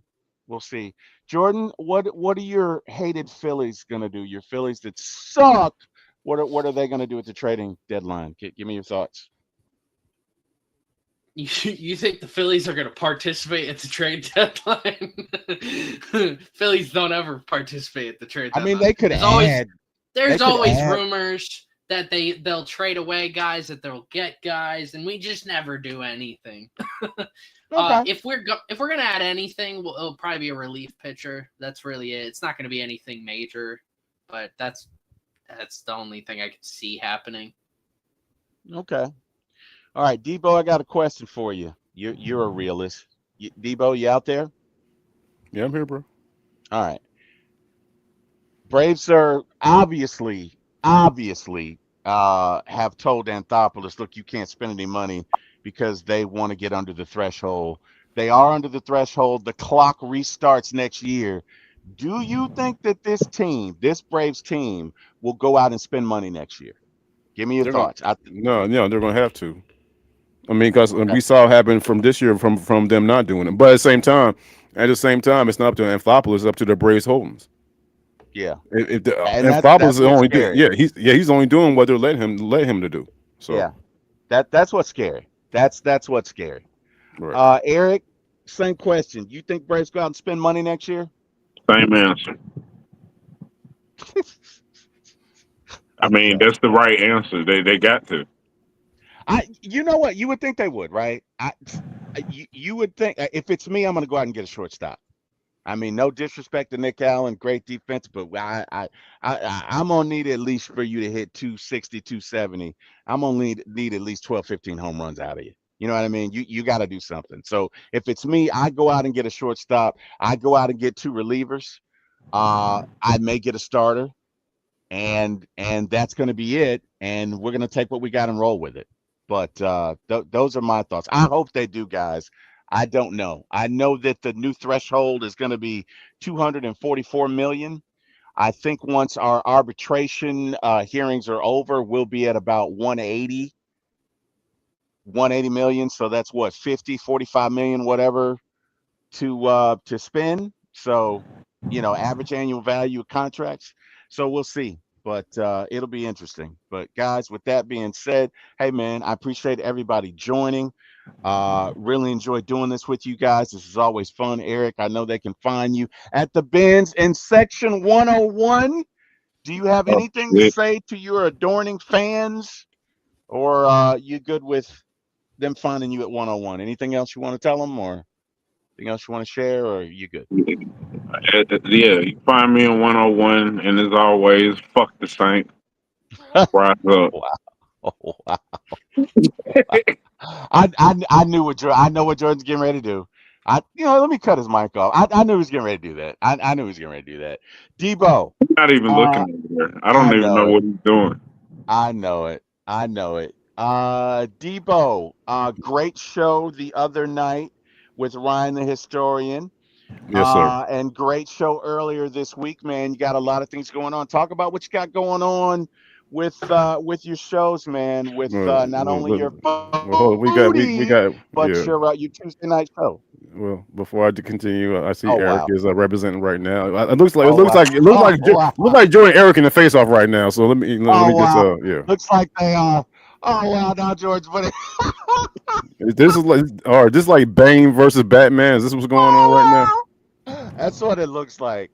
That's what it looks like. Got more rings. That is what it looks like. Oh my goodness. Oh my gosh. Oh wow. Deboe, tell us about what you got going on, man. Tell us about you. Go ahead. They're not doing what? Hold on. They're not doing.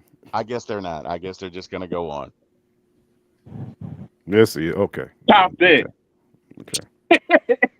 Wow. I have one in my closet. Wow. I have the exact same one in my closet. Pause. You ain't got that many rings though. Oh wow. Now I got a Michael Jordan. Oh, okay. Oh, Jordan don't have more rings than the Lakers. Nice show, Craig Kobe. says, "Nice show, T-Will, even with all your nasty." It was about the Lakers. Hey, Craig, it was about the Lakers. We got you. We got you. We got you. Can we let Deboe tell us about his show, please? Deboe, tell us about Go your show. ahead, big dog. That's all to the G. All to the G. Yeah, it was a great week for me as far as like the content. You know what I'm saying? Me and my brother, we did a show this week talking about the 90s. We talked about the 1990s Miami Hurricanes, and we were fortunate to have John Michaels from 680 The Fan. He joined us, and you know what I'm saying? Because he's from down Miami. He does some other stuff for the Miami Hurricanes network down there. So he joined me and my brother as we talk about 1990s Hurricanes. Great show. And we can't wait till next week. Next week's episode, we'll be talking about In Living Color, iconic cultural presence in 1990. So we'll be talking about that. Last night, you know what I'm saying? Big time shout out to the historian K-Dub and Graybeard, the Birdcage. They, you know what I'm saying? They invited me on as a special guest, man. And we chopped it up, you know what I'm saying? Talked about the Falcons and everything, man. Great time, and won't be my last time on there, man. They were very gracious hosts, you know what I'm saying? And I'm about to post me another foodie video in a little bit. I'm going to Tooks Country Barbecue in Rex, Georgia. I indulged in some rib tips and a chopped pork sandwich. I'm about to post that in a little bit. And yeah, man. So yeah, y'all can find me on Deboe Vibes on YouTube, The Real Deboe Vibes on Instagram, Deboe Vibes on X and TikTok. And come at me. Let's make things happen, man. Let's make it happen. Deboe, I'm going to make you laugh. So I went to pick up some food, not for myself, but for my family the other day. Sure. Went to a Mexican restaurant. This dude say sure. Went to a Mexican restaurant, And in my head, walking in the door, I heard booties. Like that was the first thing that went through my mind. I thought that was hilarious. Yes, Again, did you get a milkshake? I did not. I did not get With a the milkshake. cherry. yeah, but man, that's a great question. What'd you get? I didn't get anything from there. You Mm. got soup. I call total bullshit. You mean to tell me you was waiting did up for your not family? get- You didn't get nothing. I did not get anything from there. Because I'm eating Chick-fil-A chicken soup every day. So no. Oh, you mean the same thing? You mean same Chick-fil-A tortilla Oh soup my you was put God. on the Oh my sideline God. that I one did time not. while I you cooked would that love. chicken sandwich? I would love some tortilla soup. He had the solid version of soup. Is that what? I did not. I did.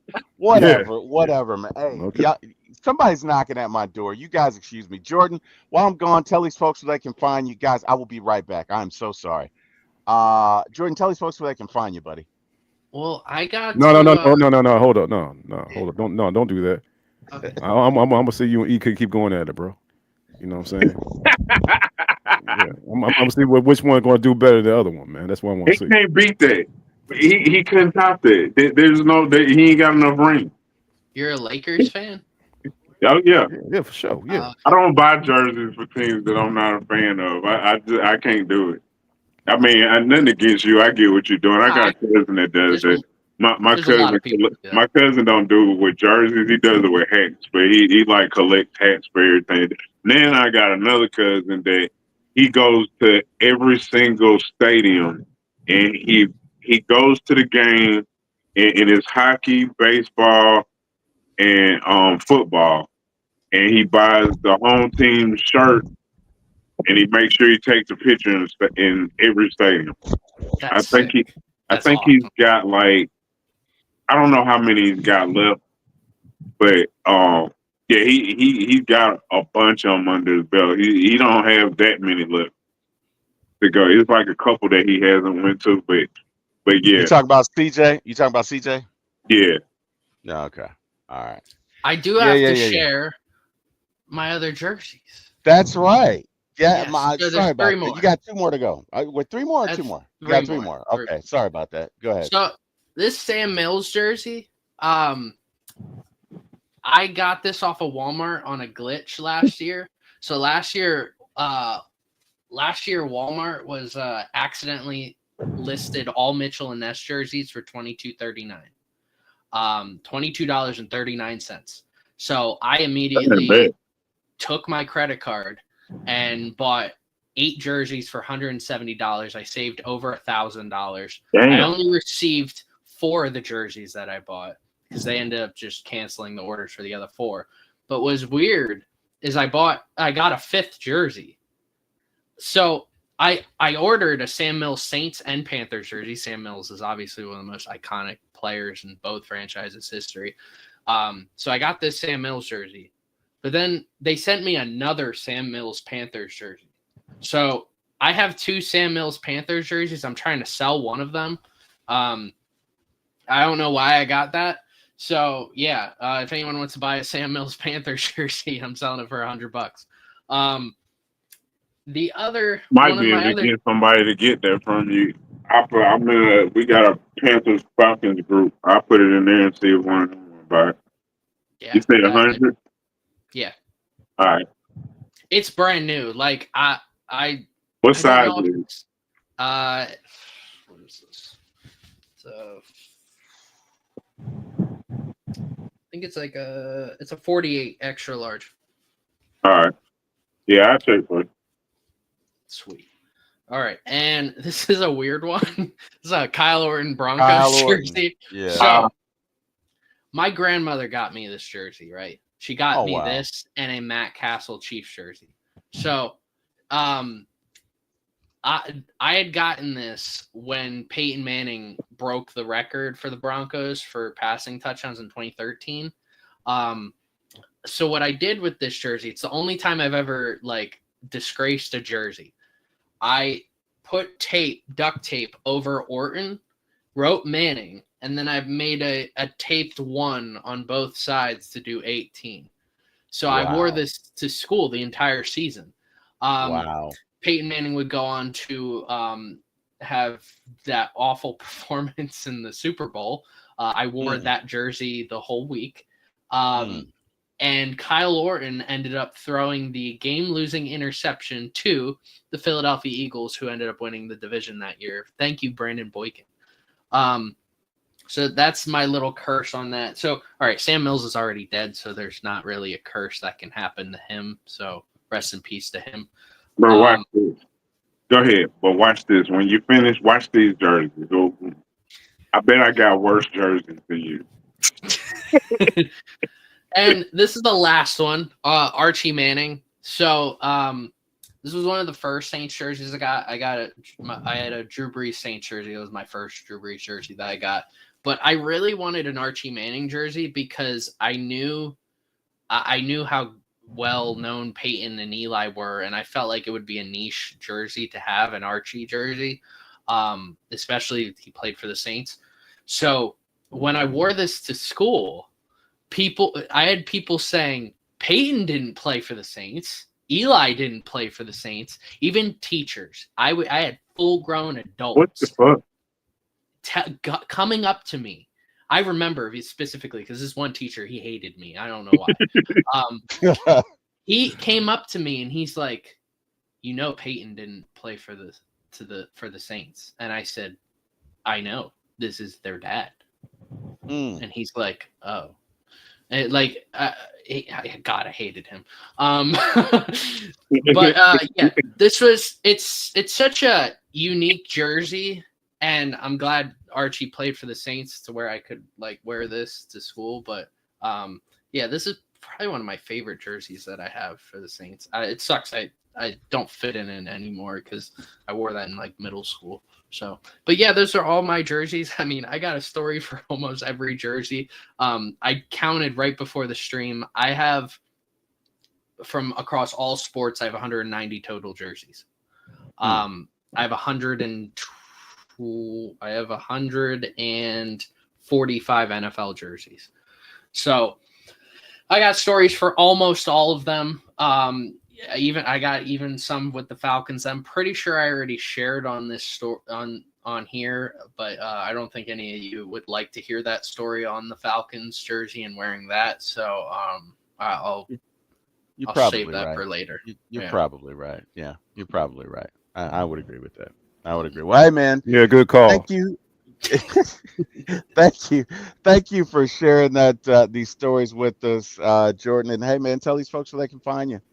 You can find me on Old Tegacy, ULTEGACY. We do everything when it comes to sports, hot takes, top 10 lists, you name it.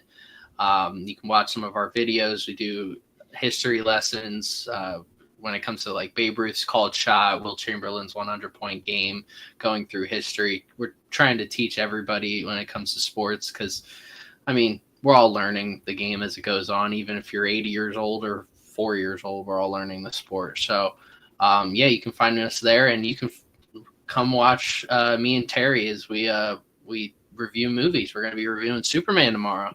That's right. James Gunn's Superman, the new one. And as a part of the review, we're going to juxtapose or compare James Gunn's Superman and Man of Steel, which so many before us have done. So tomorrow should be fun. What are we thinking, Jordan? 7:30, 8 o'clock? Yeah, works for me. Cool. We will do that. Well, hey, to everyone who joined us tonight, we cannot do anything. Wait a minute. Nope. I get to show my jersey because I can't wear these motherfuckers. So, you're right. You're right. Showing my jersey. Hold on. Let me spotlight you. Let me spotlight you. Give me 1 sec. Hang on. Let me spotlight you so we can see your jerseys. Let's see. That's not me. Nope. I know it's not you, Eric. I know. I can show you guys my rings while I'm spotlighting. No. We don't need any more of that. So hang on. Let me see. This is another ring. This one's is the Eagles. This is from the first Super Bowl. Second one got introduced tonight. I'm trying to swap. Okay. All right. Now I can swap. Hang on. There's this hat. I got the dial-up. Oh my God, please, Look, somebody, please come you, get you gotta him. take me off the spotlight, and then I won't do I'm it. trying. There There you go. we go. Okay, I got you off. Oh my God, thank you, Jesus. Oh my goodness, you're killing me, Jordan. First of all, All right. What you got? What is that? Oh, okay, the Braves. Braves. Yeah, Braves. I got it. all right, Braves. but Hey, first mistake. when's the last time the Phillies won, Eric? Was it 2008? That's That was Nobody we won. remembers back that far. We won I in love. Man, 2021. we're That's talking right. about these jerseys now. Fuck Jordan Run. First COVID mistake. year. Oh wow. Yeah, I got the. I got at least got a couple a whole season out of this one. I got a couple jerseys like that too. I got a Nomni Asamoah Eagles. Ooh. Here we go with Ouch. Tech. Tech Ooh. McKinley. Oh wow. Oh wow. Okay, That's tough. hold on. It gets better. I got a Kiko Alonso Eagles too. That's fun. Oh, KZ. KZ wasn't bad. KZ wasn't bad, but would you wear this? I would. I I'd probably wear any would. jersey that's Yeah, not the you wear Cowboys. any jersey, but I probably would wear KZ. Yeah, he's I playing probably for would. somebody else. I mean, okay. Ooh. Yeah, yeah, okay. Marlon Davidson. That Marlon Davidson? Yeah, Okay. best one. Oh, Ben Kirk. Oh Ooh, I yeah. actually Madden like Legend. this one though. I'll wear this one because I fuck with Kirk. Kirk's a cool dude. Even though he didn't start nowhere, Mm, it was a okay. reason why I bought that. He stuck up for us with the racist shit, so that's why I bought that one. So I really ain't mad at that one, even though it seems like why the fuck would you buy that jersey? Sure. But yeah, I probably got a couple more in there that I'm like, man, what the fuck did I say? Mm, mm, mm. But yeah, that's my blooper jersey. I got Your a bunch of blooper. more hanging Your up that ain't your bloopers, but yeah, your blooper jerseys. Yeah. Well, that's something we could do next week. We could do blooper jerseys. yeah, I think I got a couple more in there. All It's right. Well, we'll never make a segment out of that. Next Friday, blooper been- jerseys. We'll make a segment out of it. We I will make a definitely have a segment out few of of it. those. All right. Cool. Cool. Well, hey, to everyone who joined us, thank you. Again, Jordan and I will be doing a section tomorrow, or actually the Superman movie. So tune in for that. You can see us at For My ATL Sports 1 on YouTube and For My ATL Movies 1. As far as the movies are concerned, that's a beautiful ring, sir. Love that Atlanta Braves ring, and the Braves really are the best team in the NL East. And yeah, as far as everything else, hey man, thank you to Jack Spade and Mr. Eric Parker for giving me my shot in this business. Thank you to God for waking me up this morning and everything that you do. Deboe and Jordan, guys, thank you for joining me. And everyone in the chat, you guys have an amazing day. Jordan and I will see you guys tomorrow. Everyone be safe and good night. Yes, Go sir. Braves. Hey, we just had such an amazing time. What a show. I enjoyed it. I hope you enjoyed it. I think you enjoyed it. But either way, how are you going to do that and not hit like, share, subscribe? I mean, we were having so much fun. We can come back and do it again. Go ahead and hit like, share, and subscribe. For My ATL Sports 1 on YouTube. Say again, it's For My ATL Sports 1 on YouTube. Or grab the link below. For My ATL Sports 1 on YouTube. Go ahead and click like, share, and subscribe. And guess what? You can come back to the next show or the show after that, or maybe even the show after that. But if you don't like, share, and subscribe, there could be shows that come out that are great that you just miss. And you don't want to do that, do you? We had such a great time. Come on. Hit the like, share, and subscribe button. You guys have a great day. Thanks so much for watching our show. And we can't wait to see you again. Thank you, thank you, thank you. We thank God for you and we appreciate you. Hit the like, share, subscribe. Until next time. Goodbye.